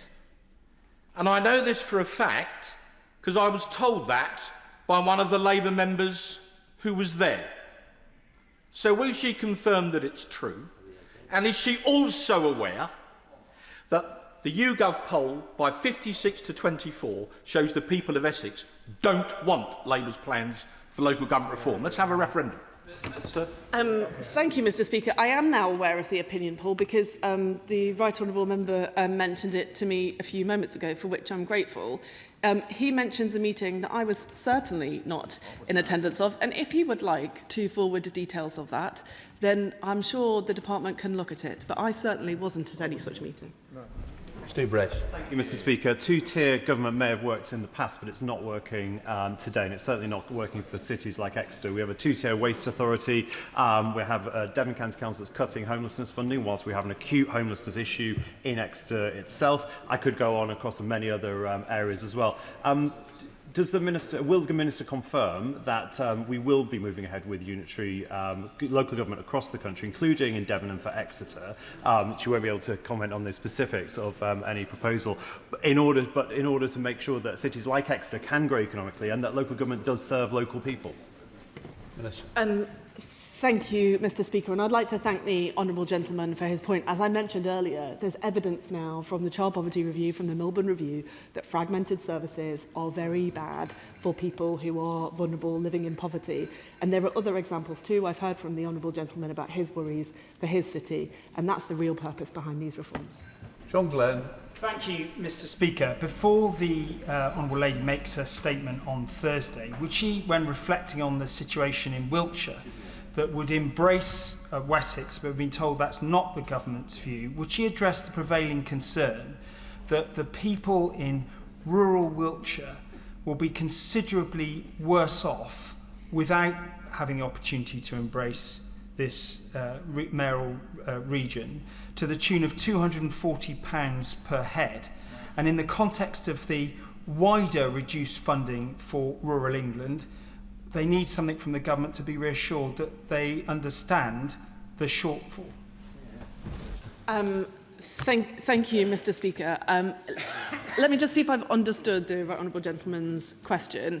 In that the Fair Funding Review was put in place to reconnect funding with need. We think that we've done so in a way that meets the needs of 9/10 of councils now, which is much better than it was before.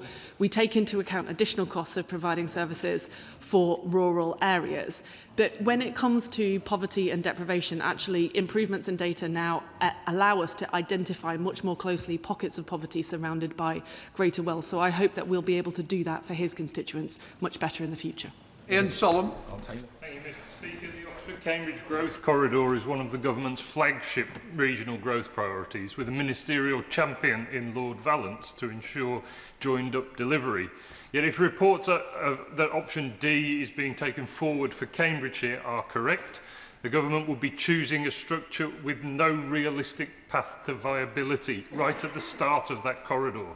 So will the Minister confirm what assessment has been made of option D's viability within the corridor and whether Lord Vallance was consulted before the decision? Thank you, Mr. Speaker. And obviously there's a limit to what I can say, given that the decision will be reported to Parliament later in the week. So perhaps we can come back to this then. But I'm very happy to say, Mr. Speaker, that I've met with Lord Vallance and worked very closely with him. David. Thank you, Mr. Speaker. The government's proposed carve-up of Hampshire ignores its own preset criteria. It has no mandate, and it splits up East Hampshire. The benefits, if there are any, come way off in the future, whereas the costs and the disruption happen now.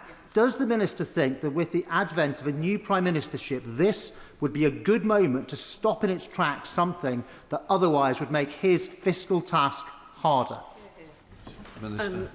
Thank you, Mr. Speaker. I don't, because I think that councils have worked extremely hard along with the timetable that we've set out, and I think it would be a mistake to interrupt that. Councils' costs have spiked terribly in recent years because of central government failure. We're putting that right.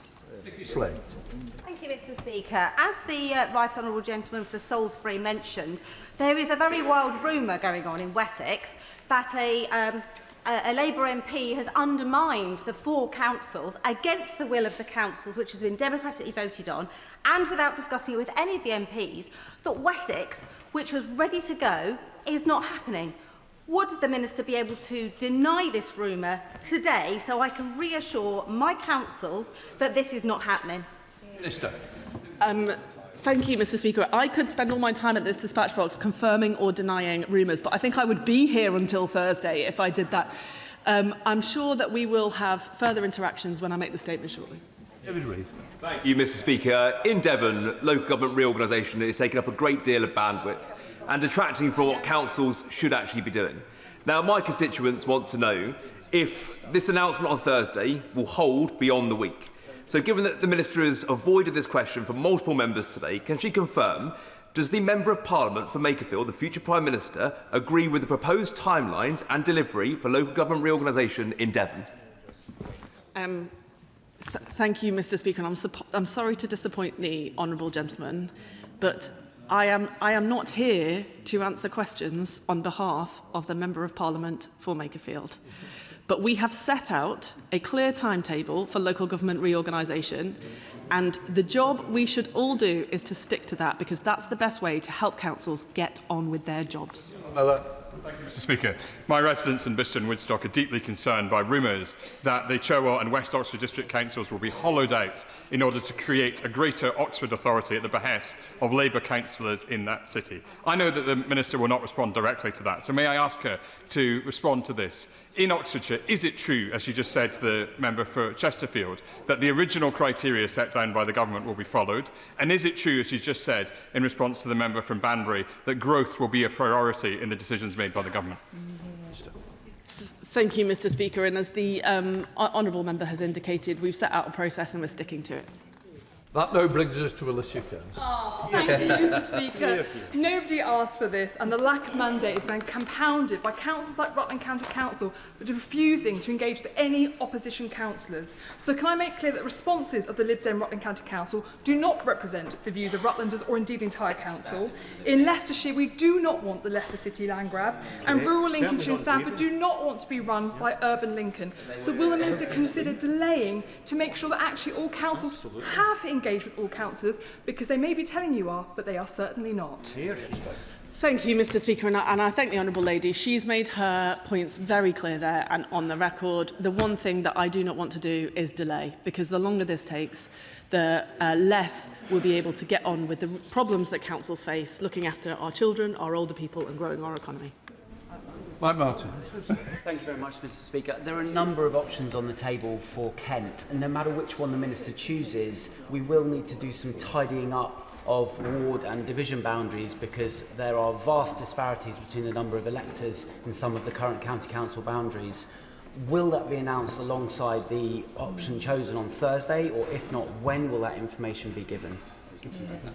Minister. Thank you, Mr. Speaker. I'll take that point that the honourable member has made, and I'll endeavour to give him that information as soon as we can.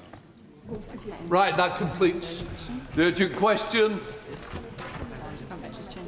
Front benches change over.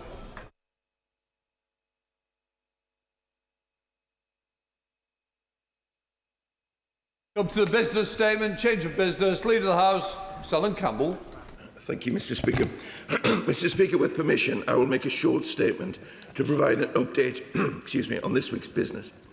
The business for tomorrow, Tuesday the 14th of July, will now be remaining stages of the Public Office Accountability Bill, followed by consideration of Lord's amendments to the Steel Industry Nationalisation Bill. Members who are considering tabling amendments to the Public Office Accountability Bill should consult the Public Bill Office as soon as possible. The Government will ensure that the text of its new amendments is made available to members in the Vote Office straight away. The business for the remainder of the week is unchanged.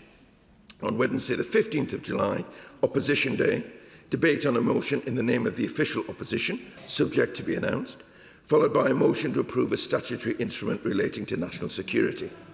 On Thursday, the 16th of July, the Sir David Amess summer adjournment debate, the subject for this debate determined by the Backbench Business Committee. The House will then rise for the summer recess at the conclusion of business on Thursday the 16th of July and return on Tuesday the 1st of September, and I will make a further business statement on Thursday. Shadow Leader of the House, Jessie Norton. Thank you, Mr. Speaker. I'm not going to come to the dispatch box now without registering my sadness and I'm sure everyone across this House at the dreadful news about Anne Widdecombe. And we'll talk about this later, I'm sure, but I just wanted to start with that. The Leader of the House is a good and honourable man, and he will be deeply embarrassed by this fiasco of a procedure today. It is a gross breach of parliamentary protocol and timing to bring a bill, let alone a bill of this sensitivity and magnitude to the House on this very abbreviated notice. Of course, there is concern about the victims of the bill, of the Hillsborough disaster and their families across this House. But these matters must be properly debated in due season. And to do so, Mr. Speaker, with new amendments that have not even yet been published on no notice, and without the ability of members to amend those amendments or to comment until now, is, I think, a further breach. Mr. Speaker, why has this happened? Because the outgoing Prime Minister is desperate to preserve what he sees as a legacy. It is a tragedy that he should be so focused solely on his own political future, such as it is, and it's a pity, I think, that he's taken this opportunity to sideswipe the incoming Prime Minister, a man who arrives with no scrutiny and no accountability to this House. I raise a couple of key points. Of course, it is understood that this legislation was being discussed in the Intelligence and Security Committee. It is understood that this legislation and its implications were being discussed with our Five Eyes allies, with our armed forces and with the USA in particular. And this abbreviation of protocol is something that I know will attract the attention of the Lords when it arrives in their House. But let me ask the Speaker now, why now? Why has this bill been brought forward on such an expedited basis? What has changed? What actually of substance? What has caused him to want to abbreviate the consideration of these very delicate matters on such timetable?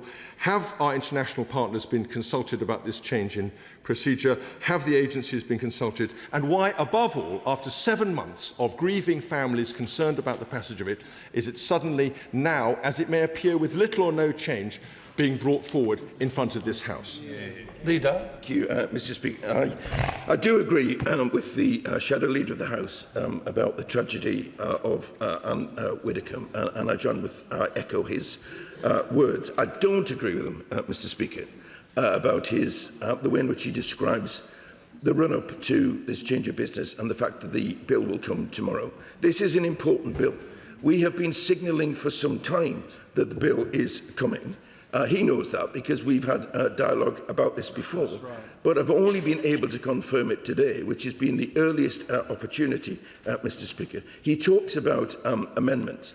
A number of amendments have been laid for a long time on this bill.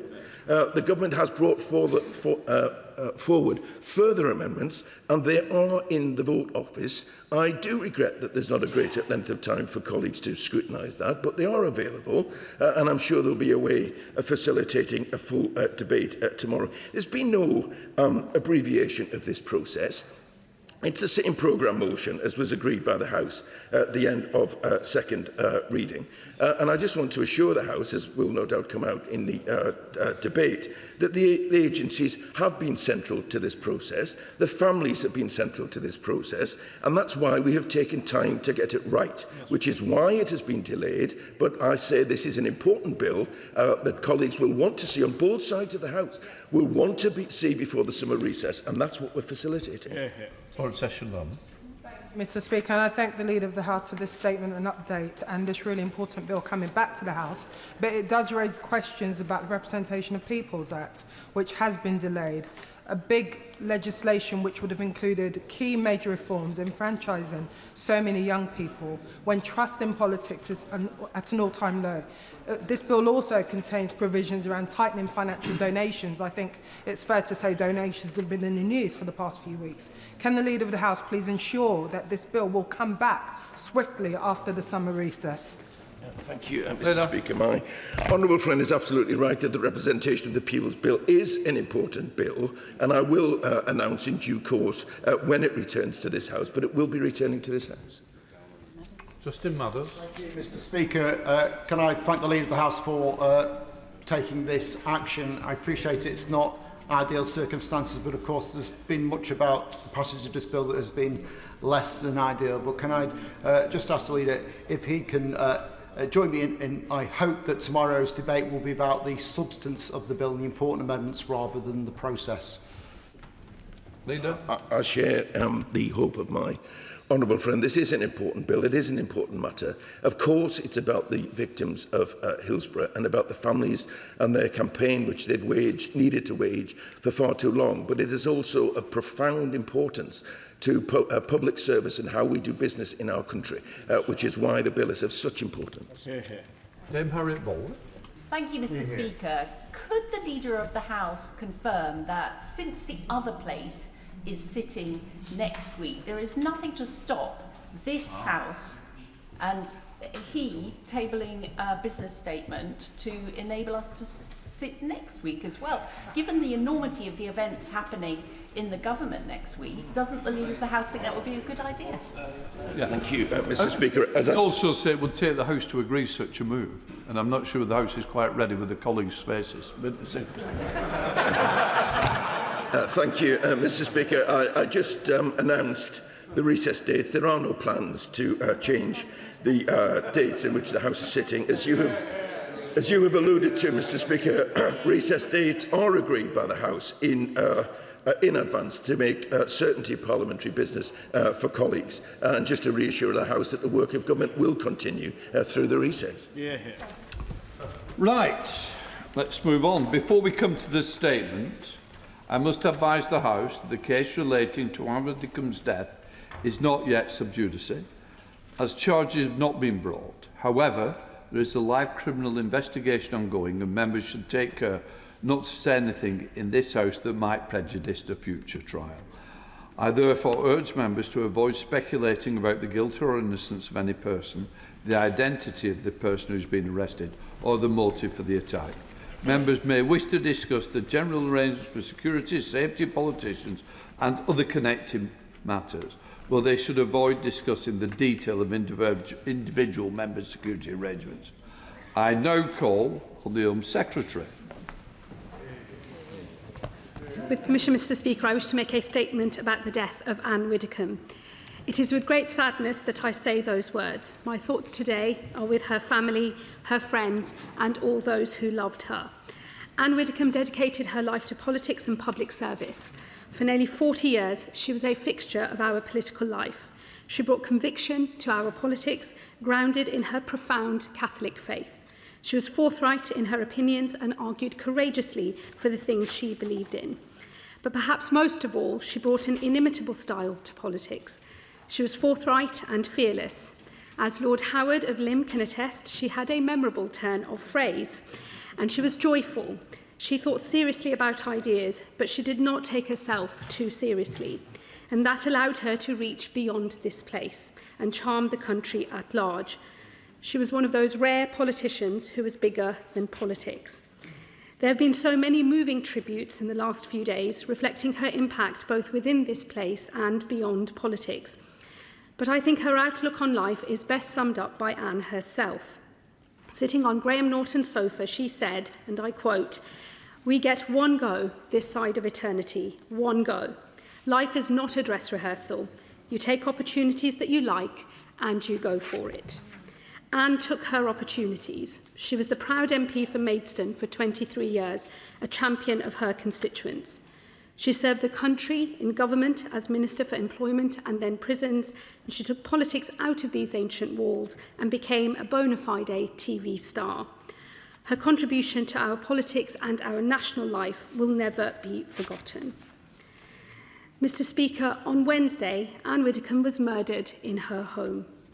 The circumstances of her death are extremely distressing. Counter-terrorism policing have now taken the lead in the investigation.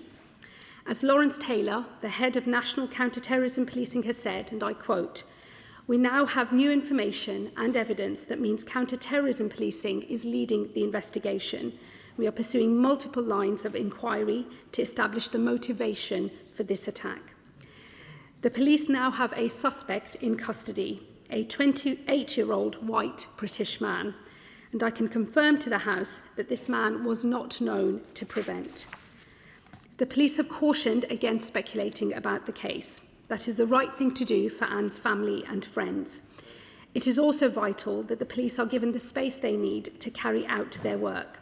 For now, what matters most is supporting the investigation so that we can see justice delivered for Anne and all who loved her.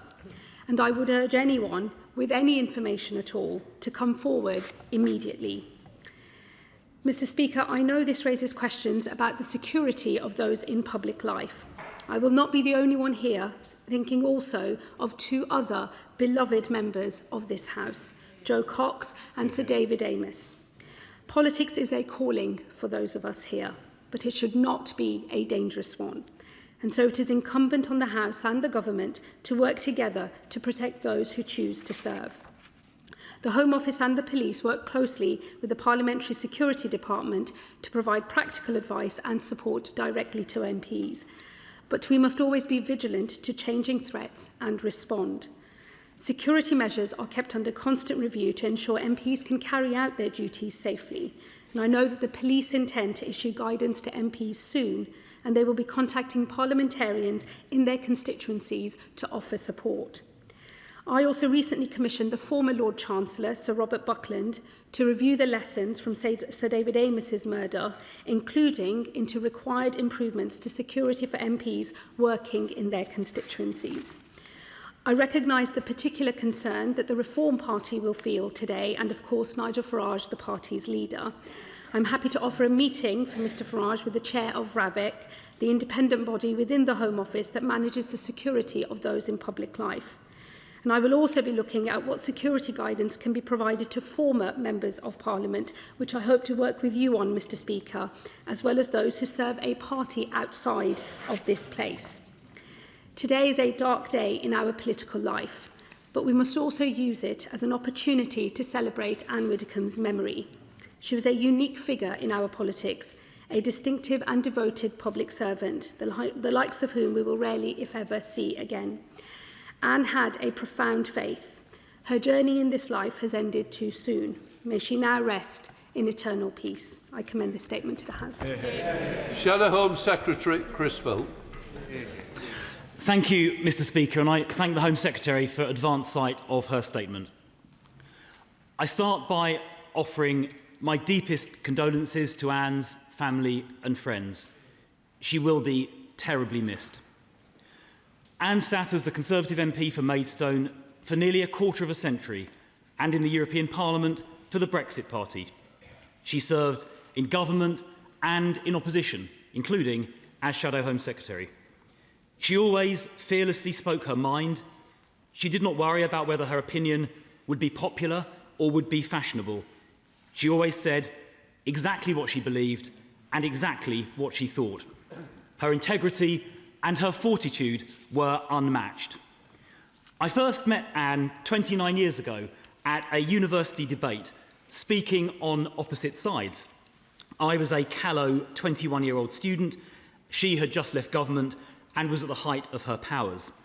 I remember starting my speech by asking her to treat me more gently than she had recently treated Michael Howard. Needless to say, I was put very firmly in my place. Anne was also a much-loved celebrity with memorable appearances on Strictly Come Dancing and Celebrity Big Brother, including being whirled around by, I think it was Anton Dubek. So we will all remember Anne fondly as a public figure who was always formidable, she was always charming, and she was always entertaining. Now, Mr Speaker, as we discuss this appalling murder, we should heed the words of Devon and Cornwall Assistant Chief Constable Matt Longman, who said at the weekend this: "We are aware of online and public speculation, particularly with regard to motive. I urge people not to share or engage with speculation. It is unhelpful and distressing to Anne's friends and family, and particularly harmful to our investigation." Criminal barrister Dennis Kavanagh also recently pointed out that speculation makes the police's job harder and in some cases could even prejudice a trial. And I urge everyone debating this issue to keep that in mind. Mr Speaker, it has just been confirmed by the Home Secretary that counter-terrorism police are now leading the murder investigation. So to help avoid that speculation, is there any further information the Home Secretary can properly share about this without prejudicing the investigation? I'd like to thank the police for releasing the information they have so far. including about the identity of the suspect. It is always important to release as much information as possible in the interest of transparency and to avoid misinformation filling the void, as Jonathan Hall KC, the independent reviewer of terrorism legislation, has said previously. Let me turn now to threats against those in public life. Any threats against MPs who have been democratically elected to represent their constituents or others in public life should be taken extremely seriously. In the last 10 years, 2 MPs, Joe Cox and Sir David Amess, have been murdered. And now a former MP has been murdered as well. The threat is clearly real. I also remember in 2017 when terrorist Khalid Massoud drove a car into pedestrians along Westminster Bridge, injuring more than 50 people, 4 fatally, and then ran into New Palace Yard, just yards from where we sit here, where he fatally stabbed PC Keith Palmer. That was also an attack on democracy itself. And Mr. Speaker, I would like to thank you personally for all the work you are doing to protect MPs and those in public life. I know that as the Speaker of the House of Commons, you have made the safety and protection of those in public life your highest priority, and I would like to thank you for that. We must redouble our efforts to ensure that public political figures who are MPs and those like Anne who are not MPs always receive the proportionate protection they need. I'd be grateful if the Home Secretary could confirm that she will review all the arrangements with this objective in mind. I believe in this country we should be able to debate each other robustly on important issues, but should also speak to each other in a way that is civil and respectful. Of course, nothing excuses violent attacks on public figures, but we should all also set an example of civility and calm and not inflame. Mr. Speaker, we need people to step up and become MPs and also speak in the public square. Debate and disagreement are what make our country great. Anne Widdecombe exemplified that every minute of her life. I pay tribute to her. I know we will all remember Anne forever. Yeah. Home Secretary. Thank you, Mr. Speaker, and let me thank the Shadow Home Secretary both for his own remarks and memories of Anne Widdecombe and also for his questions. Let me say to him that in relation to the new information that has come to light and the progress on the counter-terrorism policing investigation, there is a statement that has been put out by counter-terrorism policing, which I believe has been published online, but I will make sure it is placed in the library of the House as well. The main things to draw out for that are the fact, as I said in my statement, that new information and evidence means that they are now leading the investigation and that they are pursuing multiple lines of inquiry in order to establish the motivation of this attack. As soon as more information is available that is capable of being shared without compromising any future trial process, that will be done. So we take seriously, and I know counter-terrorism policing take very seriously the learnings from the summer of 2024 and definitely to heed the call of Jonathan Hall, Casey and others on timely release of information without compromising the ability to bring someone ultimately to justice, which is of course the main aim when such a horror of an attack happens. Let me also, Mr. Speaker, say I would like to echo the remarks made by the Shadow Home Secretary to you and to thank you personally for all of your efforts in maintaining the safety and security of parliamentarians. I know it's something that you personally worry about and take a deep interest in. Let me also say given the fast-moving nature of this investigation, I don't want to say anything that will prejudice the direction of travel here. However, there is a question that is raised in this as a result of this murder, which relates not just to the security arrangements for sitting members of Parliament, but for those who have left this place but nevertheless retain a public profile as a result of their political party membership or their political activities. There are also, given the range of new political parties that are contesting the political and democratic space. I think questions about those who are not represented at all here in the House of Commons. And just to reassure you, Mr Speaker, I will be looking at those arrangements very closely. I will seek to work with Mr Speaker directly, and my officials will engage with parties across this House and those outside of it to make sure that whatever changes are made are done so in a manner that covers the multiple range of threats that we see. Mr Speaker, I think there has been a step change in the security parliamentarians over the last few years, but I think that it is a reflection of the multi-layered threats that our democracy faces and that our active individuals in democracy face, that this is not something we can ever take for granted or believe is settled. It is something that we have to continually review, which we do, and there are new questions that are raised, which I will make it my personal business to answer, and I will update the House in due course. Member of the House, Diana.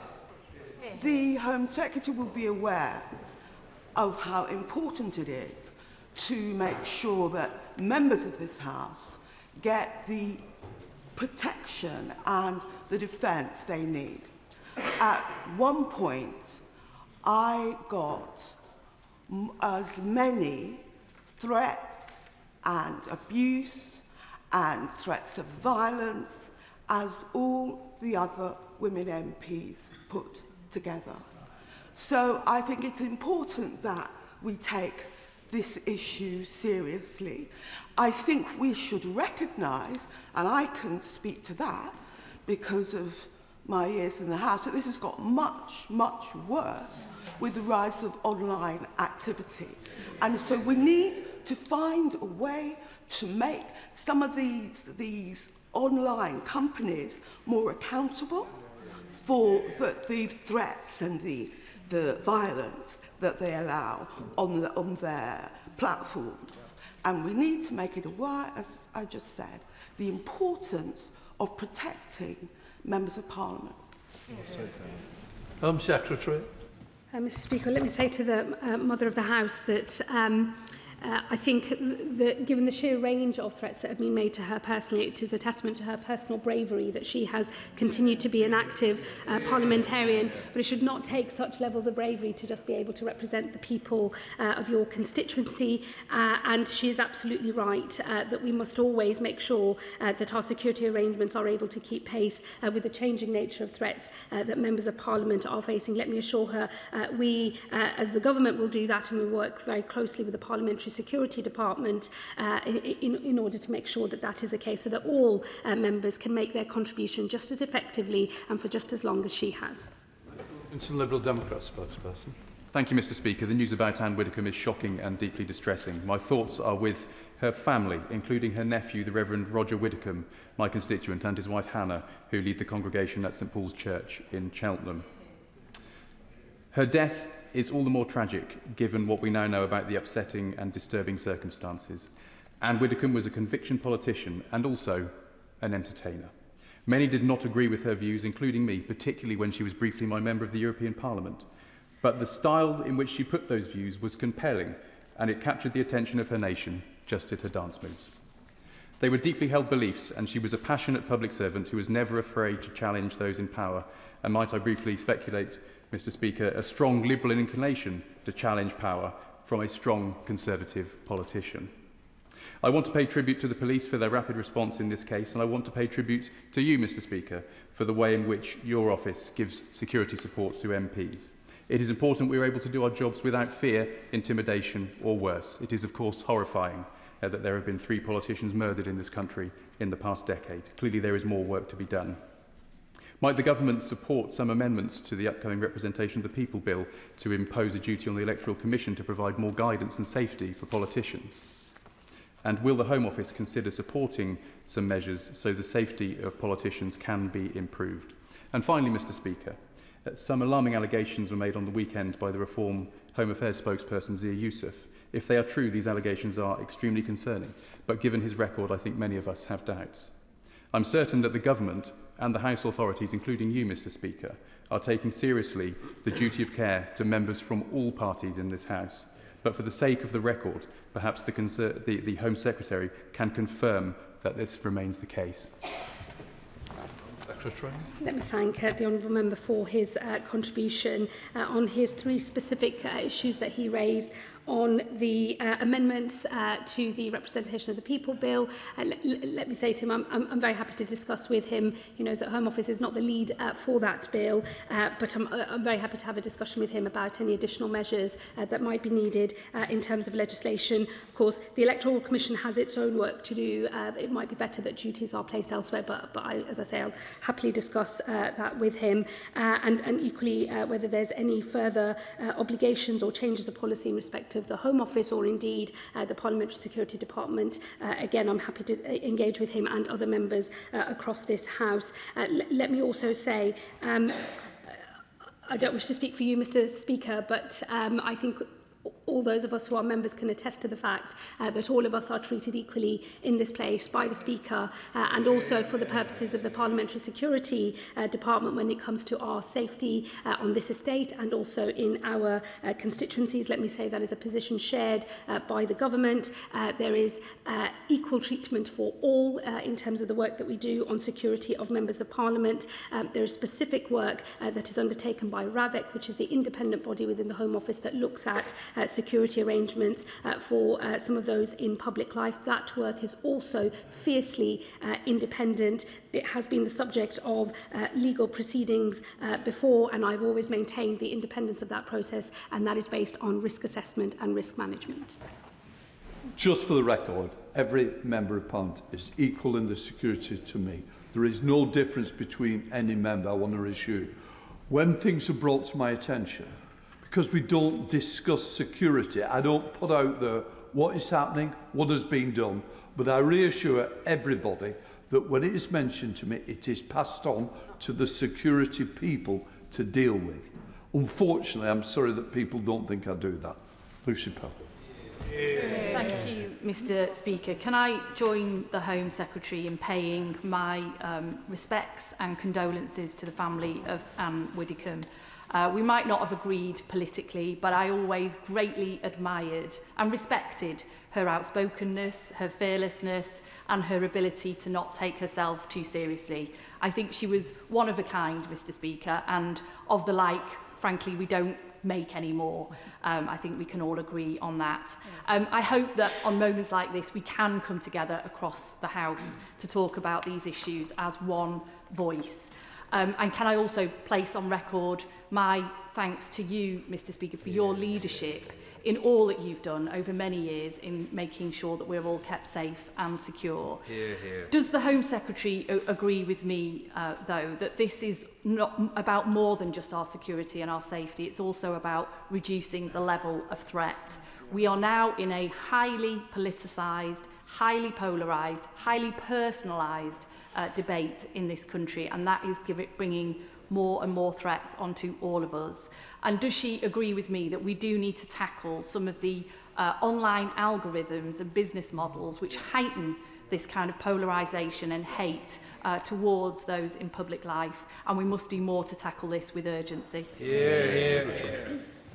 I thank the Honourable Lady for her contribution and her questions. Let me say, I think she's right that the current climate that we are operating in within our national politics is unlike any that most of us have seen. Those of us who've been around for a while can see the big change that has occurred over the last decade or so, and we do absolutely have to do more as a government and as a society to know exactly what the boundaries are between passionate, contested, fierce debate of the kind that Anne Widdecombe herself engaged in, and then behaviour that spills into threats and harassment of the kind that is designed to drive people out of public life. And getting that balance right, I think, is absolutely crucial. I think it is clear that there is more work for the government to do. There is more work for us to do across society. That includes social media platforms taking greater responsibility for the kinds of behaviours that are promoted on their platforms. And I can assure her that I will be discussing this with colleagues across government to make sure that we are responding to all of those challenges.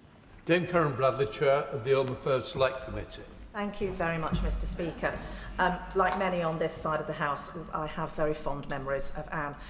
She made the effort to travel to Staffordshire Moorlands. Not many people do. We're quite an isolated area. And she came to yes, they come to Alton Towers, the Honourable Gentleman is quite right. But she came to Consul Hall Gardens, as it was then, to do a fundraising dinner for me. And she delivered a tour de force, which I suspect the then Prime Minister, the noble Lord Cameron, might not have entirely approved of, but my association were totally enraptured and thought it was the most wonderful event, and it's still fondly remembered in the association. Not least because she told me I had to take my heels off because I was going to stand far too tall next to her in the photographs, and that was not appropriate. Can I also thank Staffordshire Police for contacting me this weekend and making a visit to my home to review my security arrangements at home. I know police forces across the country will be doing that, and I'm very grateful to them for taking that time.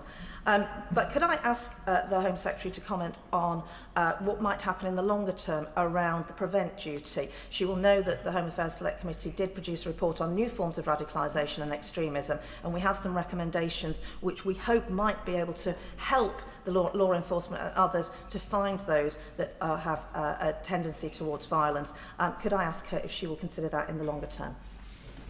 Home Secretary. Let me say to the Honourable Lady, she makes a really important point actually on the prevent duty and the changing nature of the threat and the consequences that has for the prevent programme. I think it's absolutely essential that we retain a de-radicalisation programme that is focused on ideology, but as she knows, and as those who are also expert in these matters know, the range of threats and the link between ideology, mixed ideology, occasional ideology, mental health and other issues is now asking us a bigger question about how the prevent strategy works in the future and how we deal with the threats that fall outside of that through wider and other societal programmes. I will absolutely look at the recommendations her committee makes, and I hope to discuss those with her committee when I appear before them, hopefully very soon. Member of the Speaker's Conference on Security, John Slinger. Thank you, Mr. Speaker. I send my deepest sympathy and condolences to the friends and family of Anne Widdecombe, and also extend that to her former colleagues from the Conservative Party and the Reform UK Party, for whom I know this must be a very difficult and sad time. I want to put on record, Mr. Speaker, that you chose that the subject of the Speakers' Conference for this Parliament would be the security of MPs, candidates and elections, and we have done good work on in the Speakers' Conference, but there is much more to be done, as I'm sure we can all agree. So will the Home Secretary confirm that she will work closely with you, Mr. Speaker, and the Parliamentary Security Department and all others who care about protecting our democracy from the threats that sadly are growing? Absolutely give that assurance to my honourable friend. I will pick up a discussion with Mr. Speaker and others on how we think about security for those who are no longer members of this place, and also the specific new circumstances that are raised by Anne Widdecombe's murder. And I'm happy to work across party and across all of this House, and indeed with the Speakers' Conference as well. Thank you, Mr. Speaker. We are all reeling with shock, sadness and anguish at the loss of our Anne, and also the manner in which she has been taken from us. She was a colossus in public life, in political life, a legend adored and loved by millions and millions of people, including my own late mother, for whom she spoke so very warmly of Anne. She was a remarkable lady. She had an incredible work ethic. She would think nothing of going the length and breadth of the country to speak at rallies. She was an incredible orator who always spoke without notes. Absolutely remarkable. And her philosophy to life, the Home Secretary touched on it, she viewed life as it's not a dress rehearsal. You grasp every opportunity. You go for it as far as possible. Her career, her political career here, Mr. Speaker, I checked earlier, in 23 years, she made over 8,000 contributions in this place, and some remarkable witty interventions. When an honourable member said that she should disappear with her broomstick, she immediately replied, "I have my broomstick and I will cast a spell over you." and that was her nature. Likewise, her media career was also remarkable. She was an agony aunt in 2 programmes. She was a most deserving semi-finalist in Strictly Come Dancing, for sure. And of course, Celebrity Big Brother. And she was an incredible panto performer that was adored by so many. Her conviction, her passion, and her advocacy for free speech was to be commended. I had the honour of working with her for the last 7 years, and despite being a foot taller than her, I somehow always found myself looking up to her. And she also, when she phoned, I always stood up on my toes, incoming, beware. And that was Anne, and we will miss her dearly. And I also think that the Scottish whisky industry has lost a very discerning customer.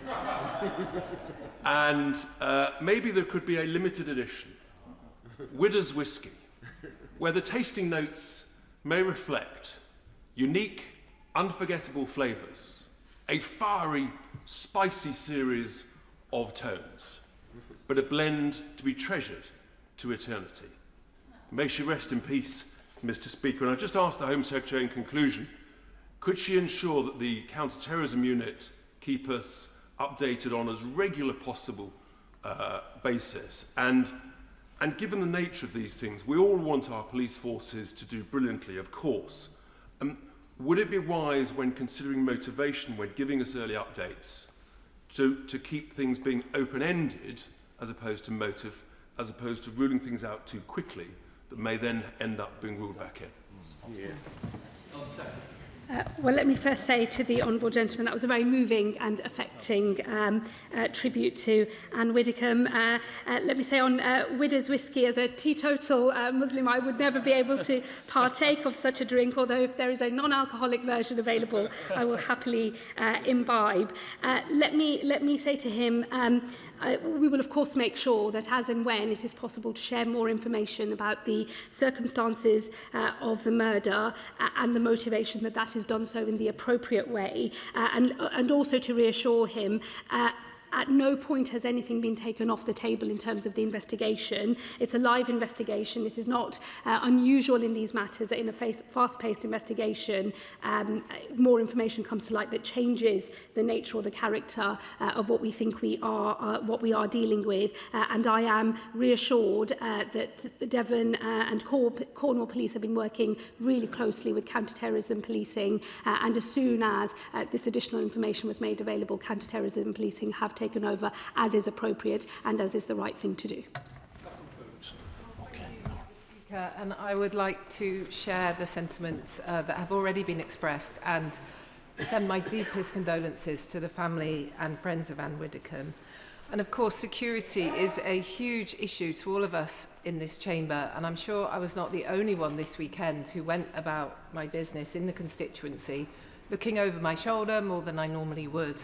And it's terrible that this is the third Member of Parliament, an ex-Member of Parliament, to have been murdered.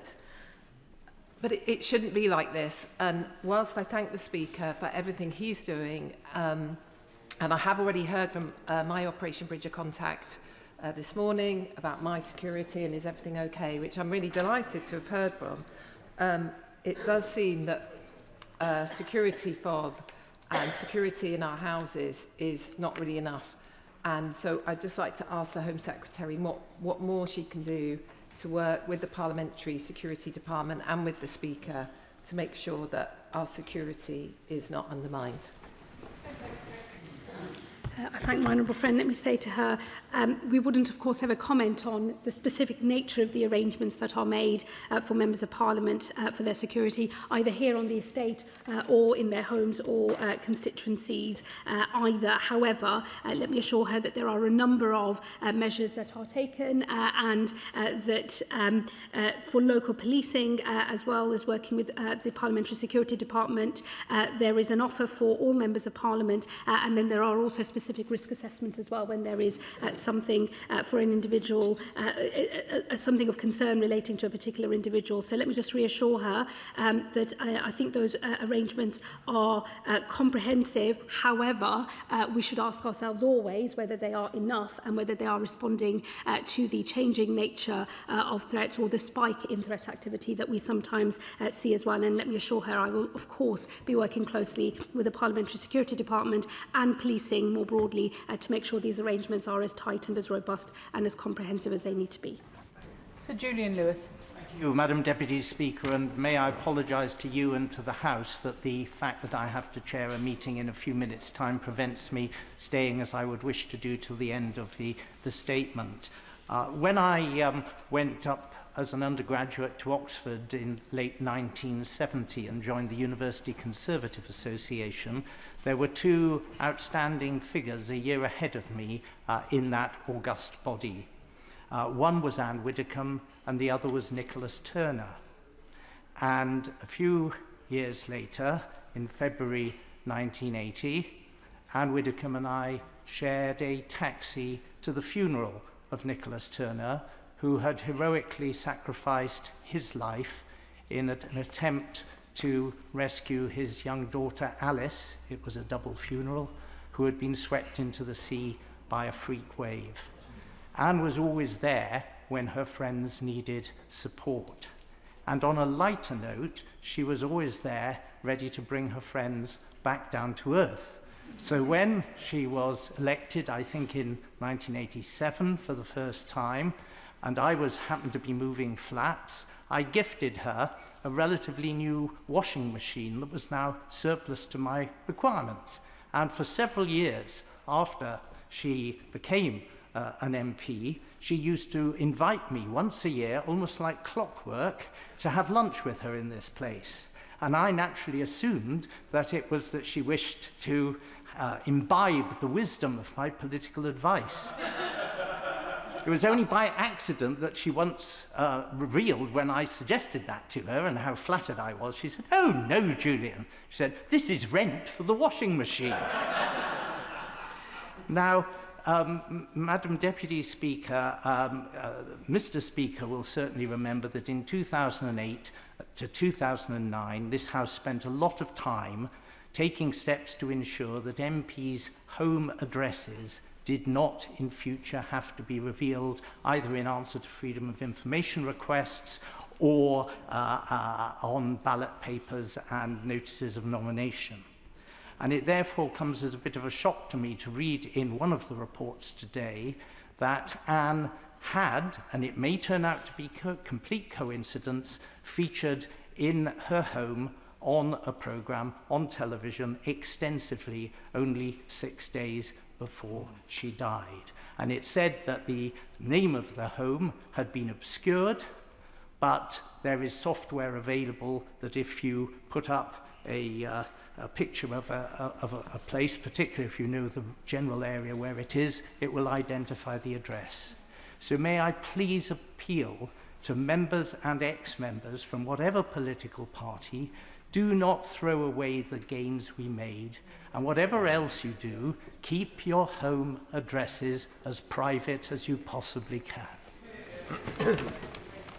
Thank you, Madam Deputy Speaker. I think the Honourable Gentleman makes some really wise points on the safety of MPs' home addresses. And let me just say to him, I will make sure that in the work that I carry out alongside the Speaker on the lesson to be learned from the circumstances of Anne's murder, I will make sure that the privacy and security of home addresses is something that we consider.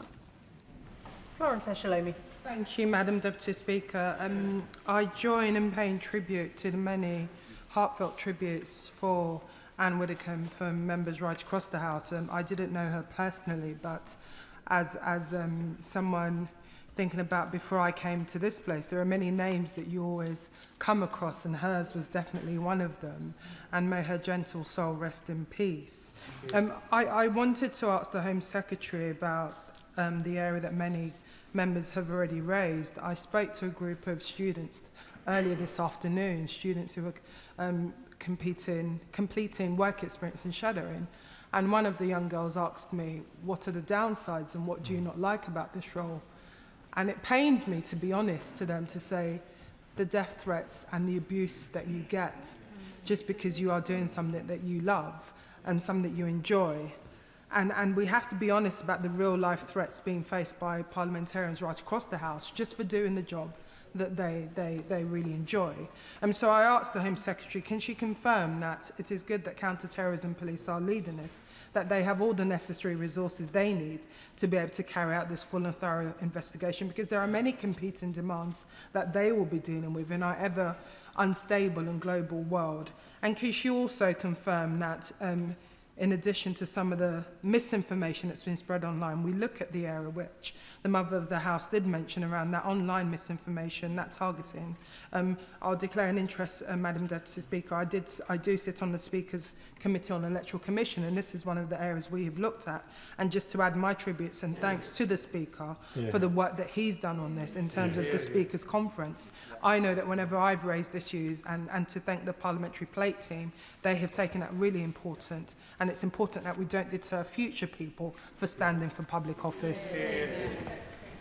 My honourable friend is absolutely right to say that we must make sure that people aren't either driven out of politics or put out of entering political life at all, and it's incumbent on us all to work together to make sure that whenever we're asked that question about the downsides of public life, that we're able to give a positive view, because it's a truth, rather than where we are today. On the resourcing for counter-terrorism policing, let me assure her they do have the resources they need. I had an extensive discussion and briefing from the head of National Counter-Terrorism Policing, and I'll be kept updated on their progress, and in particular as to whether they need any more from us at the Home Office. We stand ready to offer greater assistance, but I'm assured at the moment that they have everything they need. Sir Ian Duncan-Smith. Madam Deputy Speaker, on Friday was a funny day because I heard the news very early in the morning that Anne had died. I must say I was utterly surprised over that, because she seemed perfectly fit the last time that I saw her. So I gave my condolences and spoke on the radio about it. And only sadly later that day, just after lunch, did I discover it wasn't sad, it was a tragedy. A tragedy that a phenomenal woman, a member of this House and no longer, should have been murdered in her own home for reasons we know not what. And it did allow me to think back to this woman who was a force of nature. She was impossible to argue with, because she never accepted that she was losing the argument, until finally she was able to turn it 180 degrees and make you feel guilty that in actual fact you'd even dared to argue with her at that time. And I particularly remember during the Maastricht debates, of which I have to confess I and one or two others here were deeply rebellious, and I got a lecture from the dispatch box when she was in government about how I should support the Maastricht Treaty and the European Union, which rather worried me. And I have to say, it's rather ironic now when I turn out that she's gone over to reform. I thought to myself, now there's somebody that takes the brief that you have collective responsibility more than she even had to, I said, so rather remarkable. And she was a remarkable woman in many, many cases, and I got to know her during Shadow Cabinet, when we would debate and argue. She argued as robustly in Shadow Cabinet as she did across the dispatch box. You were the enemy. It didn't matter whether you were Labour or Conservative, you disagreed with her. And you got used to it, and it was phenomenal, really, because she was so certain about the way that she was. But she embodied something else, Mr. Speaker. The passion that is necessary in this chamber for us to make our arguments without fear of any other person doing something to us. We have that because we're there. The second thing she imbibed and completely demonstrated was the peculiar, unique responsibility that we have to our constituents and the nature that we have, which I don't think is replicated almost anywhere else. The personal contact we make with constituents going into their homes. I don't ask for security when I go into someone's home. You go in to see them if they're too ill to come and see you. We all do this. I know we do. And we do not want to lose that. We do not want the epitaph of her terrible murder to be that we withdrew from the nature of who we are and what makes this place so great. And I simply say we need to reiterate, and the government, if I don't mind saying to the Home Secretary, needs to specify to all those social media companies, they must do something to close down on the visceral, violent language that some people use, attacking personally, as they did over her murder, which has shocked me, to make sure we get on top of that, because that is the root of violence and death. It is not only her that has been murdered. It is not only Joe Cox or David Amos, my good friend, that has been murdered. But the rack up here shows that terrorists have murdered many in our party. And I say, if we want to stop that, we have to be bold, we have to be clear. We will not accept being shut down, being stopped from our duties, or being silenced in any way, because that is what Anne would have approved of. Yeah. The honourable gentleman makes some very powerful points. He's absolutely right. I think it is not sad. It is a tragedy now that we know a little more of the circumstances of this murder, and more will obviously come to light in the fullness of time. Let me say I agree with him. I think as a society, as a government, we are all going to have to do much more on holding social media platforms to account for what is said and done through their platforms. I think that some progress has been made, but it feels like it takes a long time to get legislation through, many years before any of it can be implemented, and this is a very fast-moving environment, and getting that balance right between fierce and contested debate and then the behaviour that gets you into threats and visceral abuse and harassment, I think is incumbent on all of us, and I hope that we're able to work together across this House to achieve the necessary balance and the necessary regulation of social media that we need. Justin Matters. Thank you, Madam Deputy Speaker. Can I add my condolences to those of the Home Secretary and other members to the family of Anne Widdecombe. May she rest in peace. I just want to flag up, if I may, the concerns I have, not just about members of this place, but actually our party members, our councillors, our council candidates. Every week in my constituency, volunteers go knocking on doors, and I have to say most of the responses we get are absolutely fine, but there is an increasing trend for violence and aggression on the doorstep, and these are people who are giving up their own time to engage in the political process, and they should not be met with violence and intimidation. So we absolutely need to do far more than we are to tackle the causes of this division and aggression. I absolutely agree with what members have said about social media companies and the algorithms peddling hate, but we also need to look at what we can do. I've put some amendments down to the representation of the people bill to deal with misleading information online, but also statutory code of conduct dealing with prevention of abuse and intimidation in campaigns. I think there's more we need to do, and in particular I'm concerned that actually we're putting off the next generation of members of this place by making it so intimidating on the doorstep. We need a wholesale review and real action to protect everyone who does their bit in democratic life. Well, my honourable friend makes some really important points. Just as joke candidates are a feature of British democracy, so is knocking on doors at election time and talking to people up and down the country. And I think all of us have a responsibility and a duty to make sure that the unique features of British democracy are protected at all times. And that has also been the work of the Defending Democracy Task Force, which my honourable friend, the Security Minister, who's now the Defence Secretary, has led on, and which the new Security Minister has taken over. Let me assure him we'll do everything we can to protect the norms by which our democracy is felt across our country, and how we all take part in it is protected. Let me say to him, this has come up from other members as well, on potential amendments to the Representation of the People Bill. I will undertake, that is not a Home Office lead as a bill, but I will undertake to members of the House today that I will discuss this with colleagues in government and make sure that we respond on specific amendments, or at least on a body of work, to make sure that any additional amendments made to that bill are capable of reflecting the nature of the challenge that we face. Pete Wishart. The news about Anne Widdecombe was truly shocking, compounded by the fact and the way that she had met her death. And the thoughts of my party, the Scottish National Party, are with her friends and family today.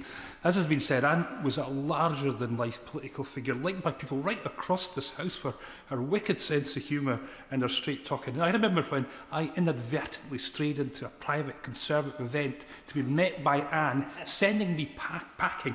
And I could say something, Madam Deputy Speaker, for somebody of her stature, she was a very effective bouncer. Now, there is great interest in this tragic death, beyond those with an obvious interest in politics. And there will be this temptation to speculate about her death, including with those with more malevolent intent on social media.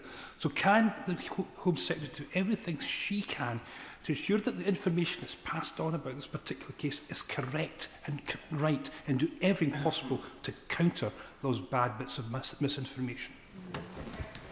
It's incredibly important that nobody indulges in any speculation of any kind, and for those that do, that we all collectively call them out as well, that people exercise caution before they comment on this case. For those who wish to see justice done, that is the right way to behave, and that is what we should all want, the proper functioning of our criminal justice system, which does require careful handling of information. We will obviously, wherever possible, step in to correct misinformation, as the police have done as well, but occasionally in these sorts of cases, the police are constrained as to what they can put out in the public domain because they wish to protect proceedings that may follow in the future. And so for all of us, I think we have to be vigilant and we have to be careful and we have to send out the right message from this House as to what our expectations are. Helen Dollymore. Madam Deputy Speaker, can I join members across the House in giving my deepest condolences to the friends and family of Anne Widdecombe. I never had the privilege of meeting her, but I certainly remember growing up, seeing her on the TV and thinking what an outspoken, strong woman she was that wouldn't take no for an answer. So I want to pay tribute to her as well. I don't want to speculate on the case or what happened, but I do wish to place on record my concern about the fact that we are seeing very frequently the media either photograph or broadcast identifiable details of members or former members' homes. That is happening repeatedly to members across this House, members of the Cabinet, members of the Shadow Cabinet, and to former members. And we've heard today about the risks that could come with that. I know that the former member for Surrey Heath mentioned in a podcast fairly recently that the man who killed Sir David Amess visited his home from details he had identified from the media, and that's how serious this is. So given the risks that we know exist about this, I know this is something the Speaker's Commission has looked at as well, and the new tools that are existing out there, like reverse image searching, which makes it easier to look at a media image to then find out where that house is on Google Maps. Could the Home Secretary urgently look at this issue, together with her colleagues in DCMS and also the media regulators, Ofcom and the Independent Press Standards Authority? Yes, let me thank my honourable friend for that question, and to assure her that this is one of the issues that I will pick up, as I said, in answer to a question from one of the members opposite a little earlier in this statement, and I shall discuss with colleagues on a cross-party basis and with Mr Speaker and the House authorities on what more we can do when it comes to the specific details relating to the homes of members and former members of Parliament. Jenkins. Speaker, can I thank the Home Secretary for her statement and her tribute to Anne, which was extremely moving, if I may say so. Can I also just point out the unfortunate statistical fact that as a Member of Parliament you are more likely to meet a violent death than a member of Her Majesty's Armed Forces or a member of the British Police Forces. And can I just ask you, Madam Deputy Speaker, to assure Mr Speaker that none of us doubt his personal commitment to our security, but this remains a very relevant problem because none of us want our homes to be turned into fortresses, but maybe more people need to be encouraged to put, for example, security gates on the front of their houses and to have security cameras watching and recording what is going on, rather than just relying on the ring bell that happens to be on your front door. Can I just also pay tribute, my own tribute to Anne, that much has been already said, and I shared 18 years of her parliamentary life alongside my right honourable friend, the right honourable member for Chingford Wood and Green, the disagreements about Maastricht, the disagreements about women candidates. My goodness, she loathed me trying to promote women candidates in the Conservative Party. And I maintain she was wrong about that. But she was right about many things. Her maiden speech was actually about the Trident nuclear deterrent at a time when the Labour Party was a bit wobbly on that subject, and the Liberal Democrats. But what a testament to, what an emblem of her patriotism and fervour for strength and clarity of purpose. And I would also just point out, I served in shadow cabinet with her when the government were introducing the Human Rights Act and our close adherence to the European Convention on Human Rights. She was the one member of the shadow cabinet said we should oppose this, when there were members of our shadow cabinet saying that we should relish joining it. And she was right. And her prescience has often invited derision from others. But she was right on that score. We're learning the lessons that she left behind in her life. Maybe other parties will learn them too. Yeah, well said. Well, let me say to the honourable gentleman that was also a very moving tribute to someone that he clearly was very fond of and worked with very, very closely. He is dared to say that she was wrong. Perhaps if we listen clearly, we can hear her saying something in response to him that was probably quite forceful in its own way. Let me say to him, I take very seriously, and I know Mr Speaker takes very seriously, the security of all members of Parliament. And actually, as we consider what has happened to Anne Widdecombe, we now must, I think, live up to our responsibilities for former members of Parliament as well. And let me just assure him I will take my duties in that regard very seriously. I do not want it to be the case that you are more likely to die a violent death if you are a member of this great House. This great House has great public servants in it from all over the country, from every party, and the public service of all members of this House is something without which our country cannot do, and it is incumbent on all of us to protect that for this generation and for generations to come. Alan Gemmell.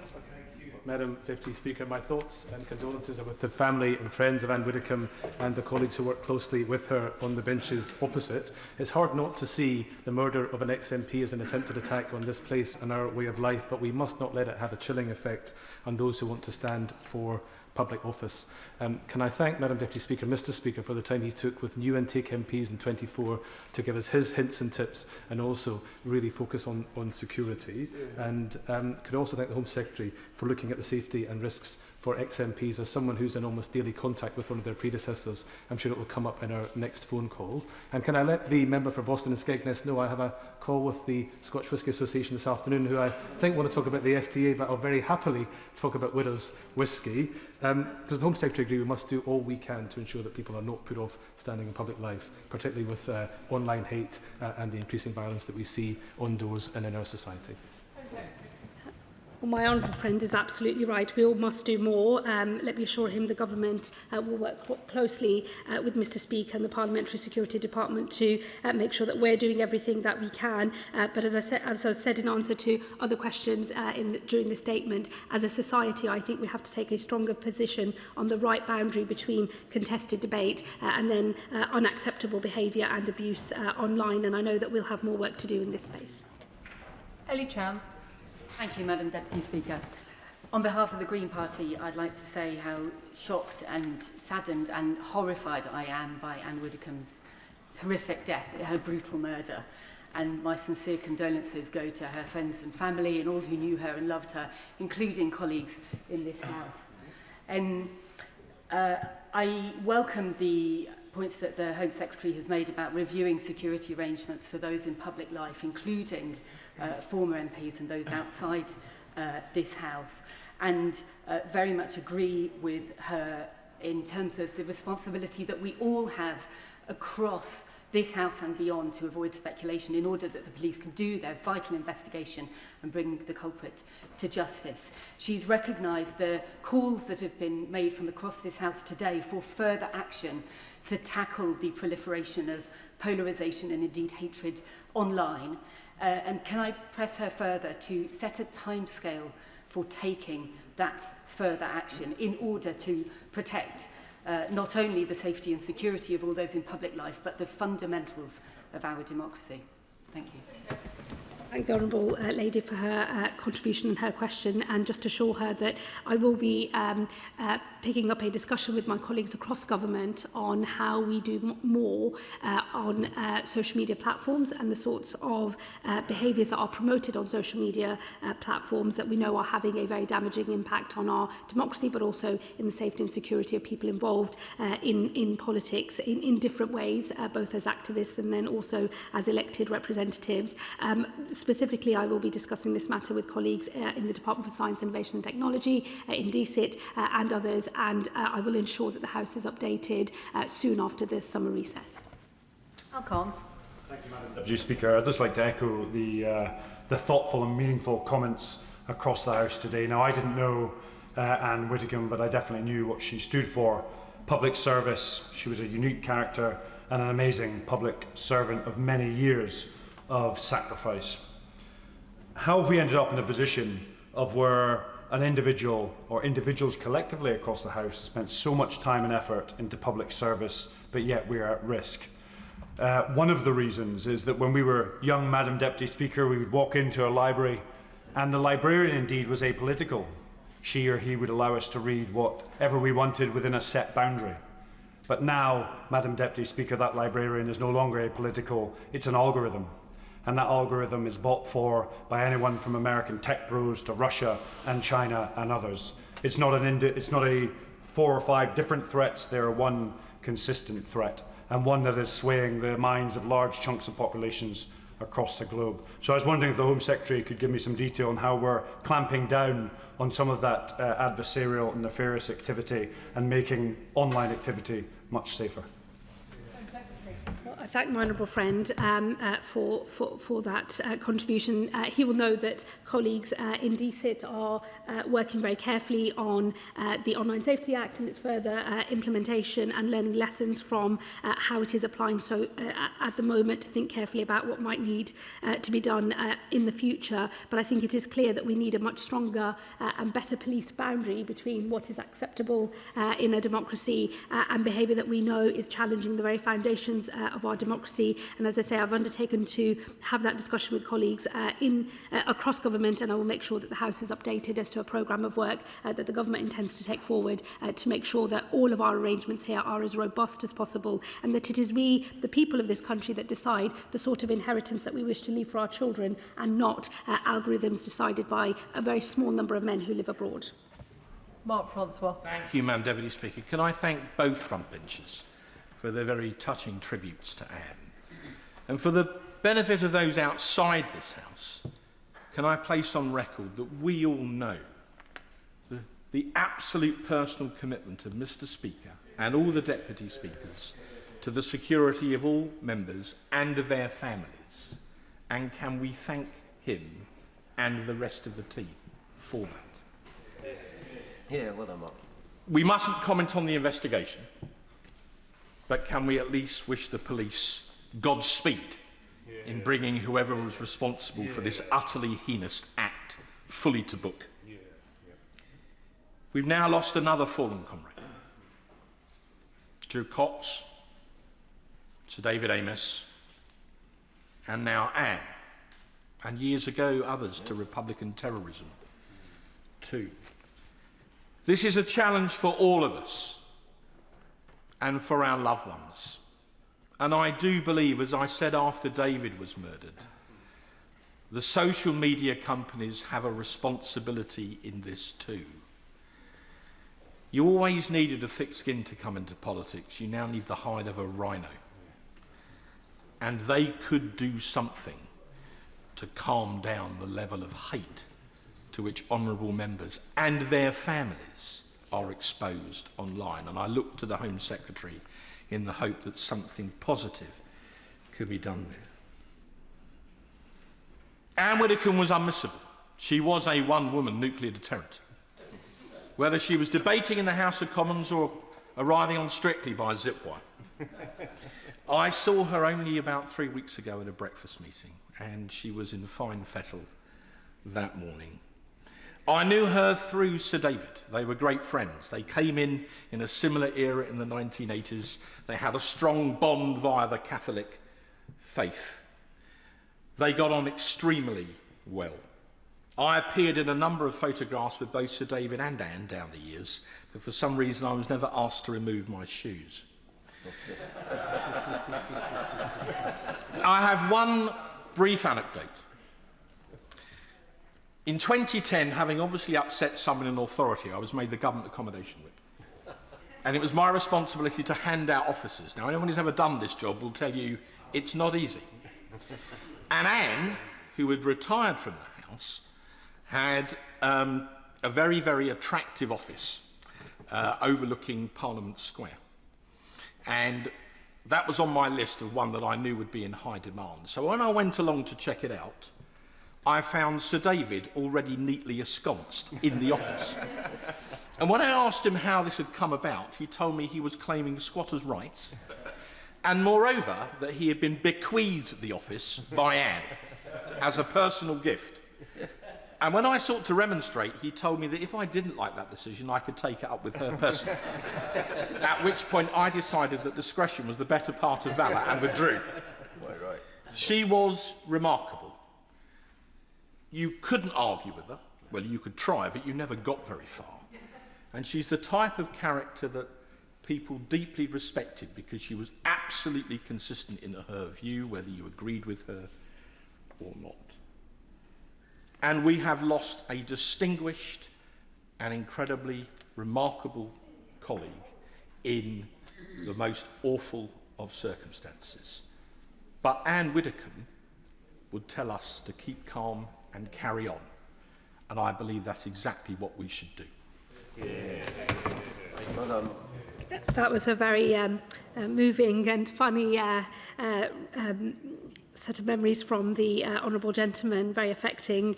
And let me say to him, keeping calm and carrying on are definitely words to live by, and we could all do with taking that lesson on board. And also let me just echo what he said in terms of our best wishes for the police as they continue this investigation. Godspeed.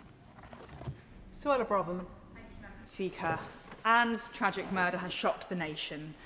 Dear Anne was the personification of political courage, patriotic tradition and the importance of faith. I got to know Anne through her immense support to the Amos family as Home Secretary when we unveiled that plaque, a poignant reminder of the threat facing our democracy today. And the nation has lost an exemplary public servant and a force of nature in Anne. Now, many people will be free to disagree with Anne's views, but some of the online comment that we've seen in the aftermath has been frankly disgusting. And when it's come from so-called reputable journalists, like those who work at Sky News, The Mail on Sunday, or when we've read some conspiracy theories, frankly, from The Times, we've also had a Labour MP apologise today for her intemperate comments. Does the Home Secretary agree with me that that kind of language only serves to worsen this problem that we're dealing with, not be part of the solution? And will she join me in urging some calm amongst the media and those on the left to afford Anne some dignity in her death, some respect to their opponents, instead of whipping up hatred?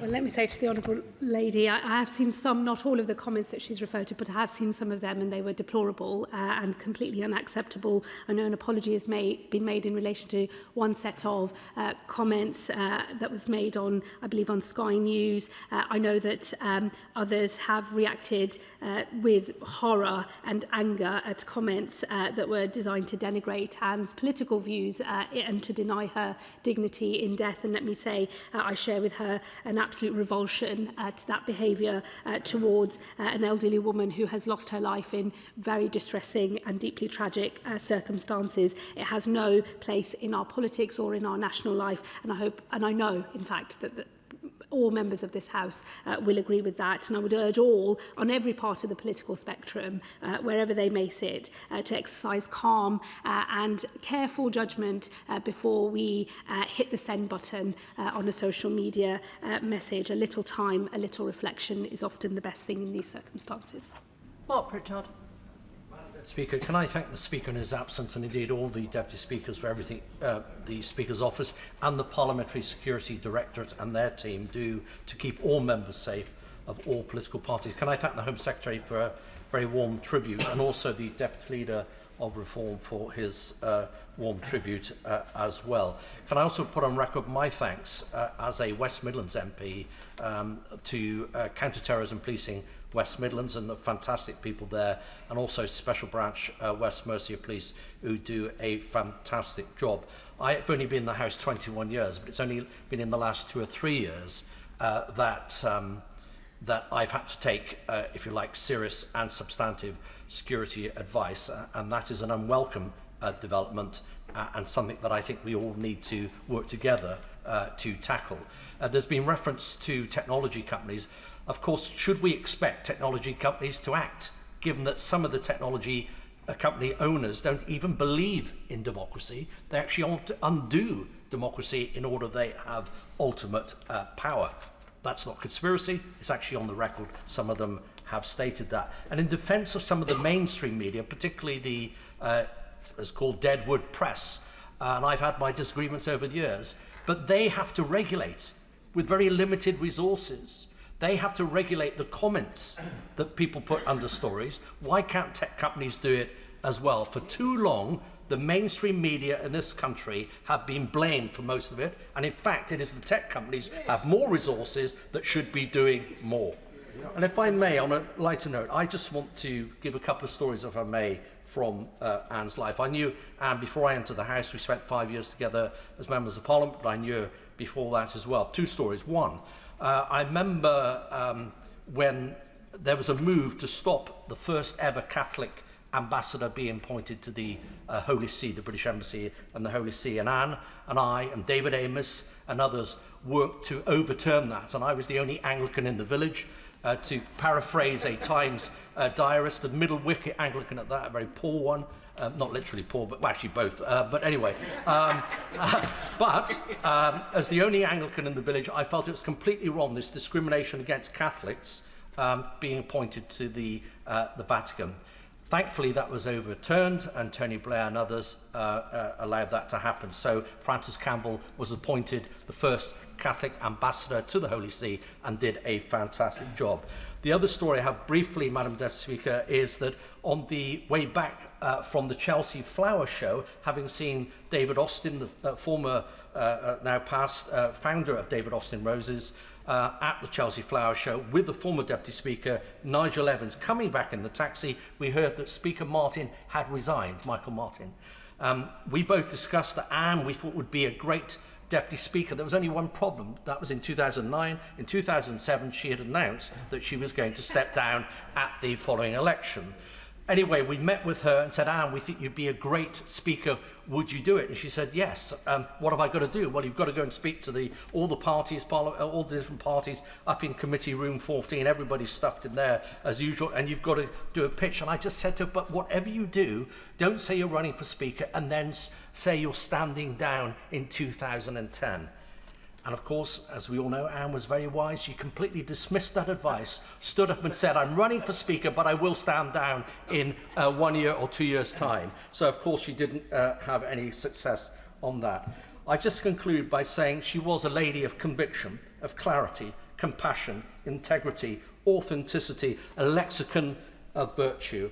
And, of course, she was recognised by His Holiness the Pope with a papal damehood at DSG, but she was unfortunately, I think unfairly, never recognised in this country in the same way, and I hope that is something in her honour and memory that could be considered.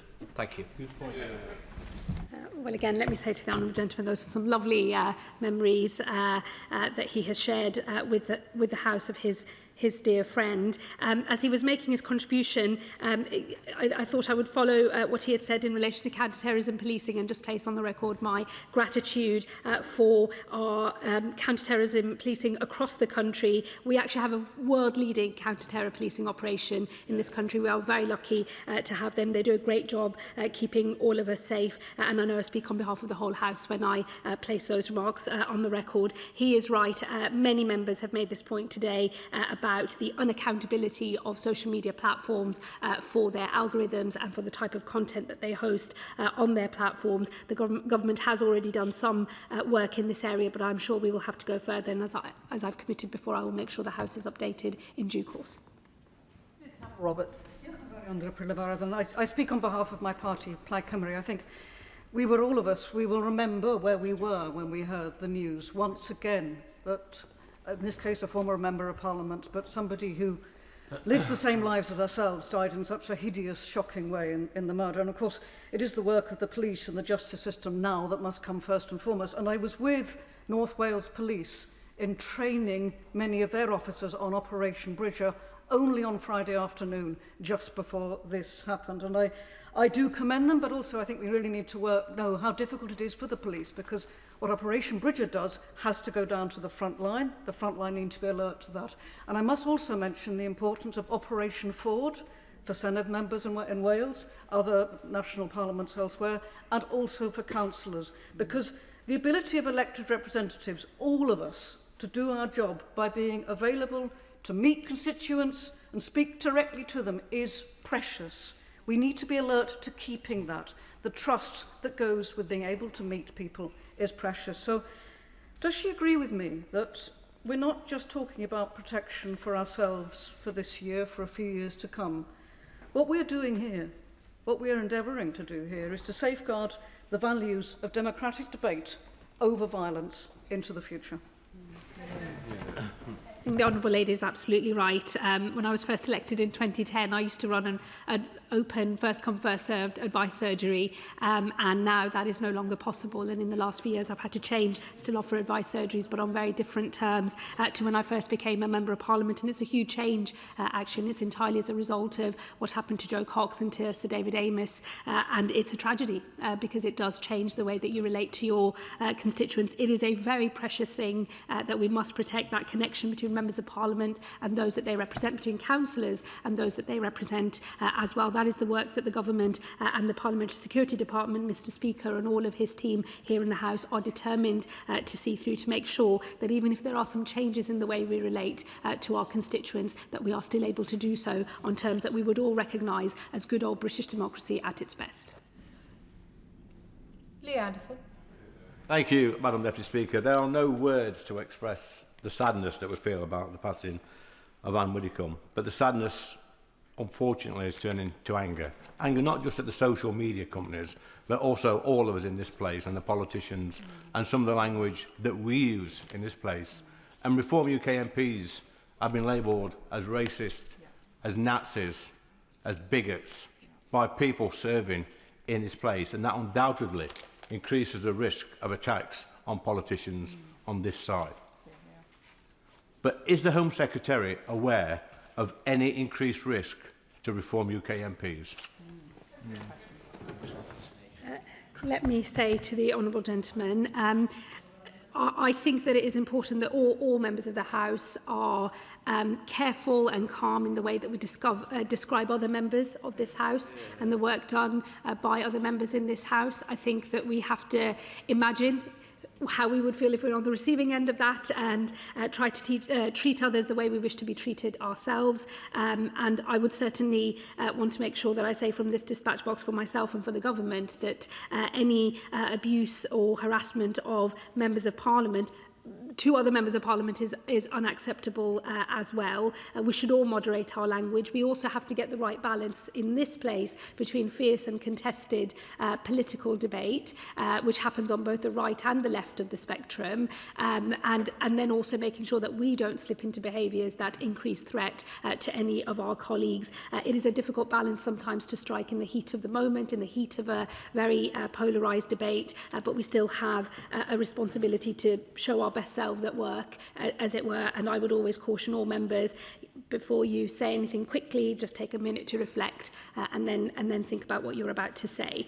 Let me say to him on specific threat, no, I am not aware. He knows that I wouldn't ever comment on threats because, or indeed arrangements that are in place for any member or indeed others in public life, only because to comment starts to affect the integrity of the overall system. But I will make sure, as I've said, that in relation to the leader of Reform UK, that he's offered a meeting with the independent chair of RAVEC to discuss specific issues relating to risk assessment. And if there are any other matters in relation to risk assessment, I know that the police are monitoring that very carefully and will discuss with all political parties in this House any additional changes that they might wish to make. Robert Jenrick. Can I join colleagues across the House in paying tribute to Anne, a woman who was brave, principled, kind and generous. I, like many others, will miss her enormously, even though on my first morning as a Member of Parliament, when I was the youngest MP. I met her in Westminster Hall and she asked me, am I here on work experience? I think I've eventually shed my MP nappies. The Home Secretary is the ultimate arbiter of what happened in the Home Office. She isn't powerless and no one would pretend so. Would she agree that it was unwise of the government to heavily reduce the security offered to the member for Clacton, given all that we know about his particular danger that is posed to him and to his family? Would she agree that, frankly, it shouldn't have taken the murder of Anne for him to be offered a meeting with the committee, and that many will conclude, perhaps unfairly, but nonetheless, that it is only because of the political views of the member for Clacton that he is placed in this position? And will she use her power as Home Secretary to make sure that the security that he and his family needs is put in place immediately? Yeah. Well, let me say to the Honourable Gentleman, he will know that it is an independent process within the Home Office that deals with the risk assessment and risk management of those in public life. I'm not going to compromise the integrity of those arrangements by commenting in any detail on specific instances. Let me simply say and observe, in the 10 months I've been in the Home Office, I have seen media reports in relation to various suggested risk assessments and risk mitigations. I have never commented whether to say something is true or false, simply because I believe that you should not breach that principle of not commenting so as to protect the integrity of the system.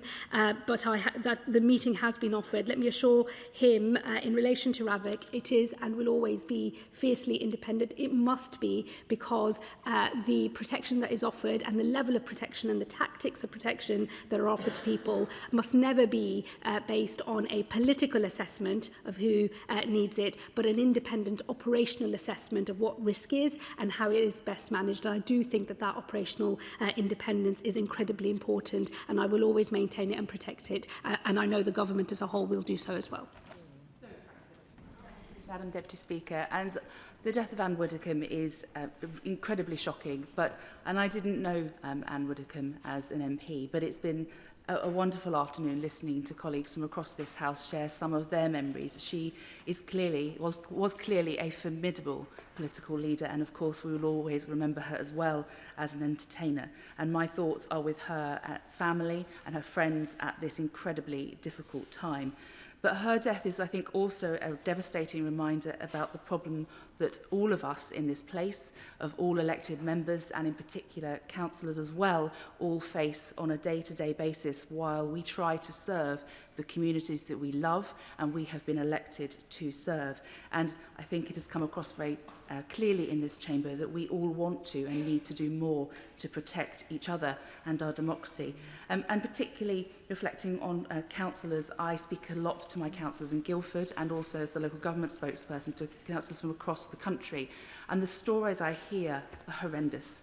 Whether it's parish council leaders telling me about death threats, whether it's council leaders telling me about death threats. This is a democracy. We should not be experiencing this as elected representatives. And I'm grateful to the Home Secretary for the things she has set out already. But I wonder if she could also set out what actions the government is taking to protect elected officials at all levels, but particularly councillors and those who are served by Operation Ford.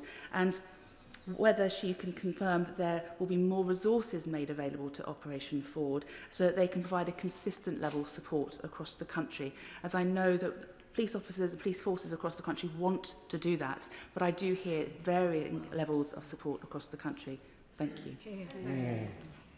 Thank you, Madam Deputy Speaker.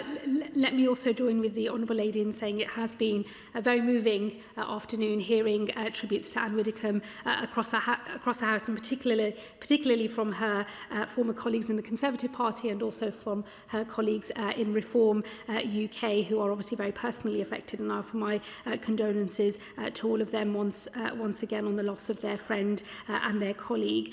Let me say to the Honourable Lady, I take very seriously the wider risks to our democracy, including for local councillors. She has already referenced some of the steps that the government has taken through our Defending Democracy Task Force, Operation Forward. I'm sure there will be further developments in this space. I think we're learning lessons from the work that the task force did in relation to the most recent local elections, and I know that the developing nature of these threats has to be reflected in our new arrangements as we move forward as well. But we are very alive to the risks, not just to those of us in this place. Of course, given what's happened to Joe Cox, to Sir David Amess, and now Anne Widdecombe, parliamentarians get a lot of attention in terms of our security, and this is perhaps the most high-profile chamber and often referred to as the Mother of Parliament, so that would be understandable. But this country also cannot do without the work of its local councillors, its parish councillors, and all those people who put in the hours to make their local area better, and this government will stand by them too.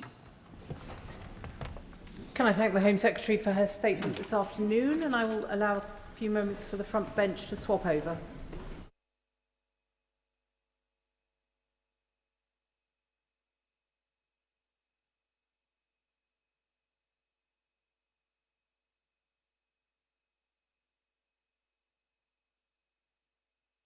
Brings us to a statement on the state of nature and climate 2026. Minister Mary Cray. Thank you.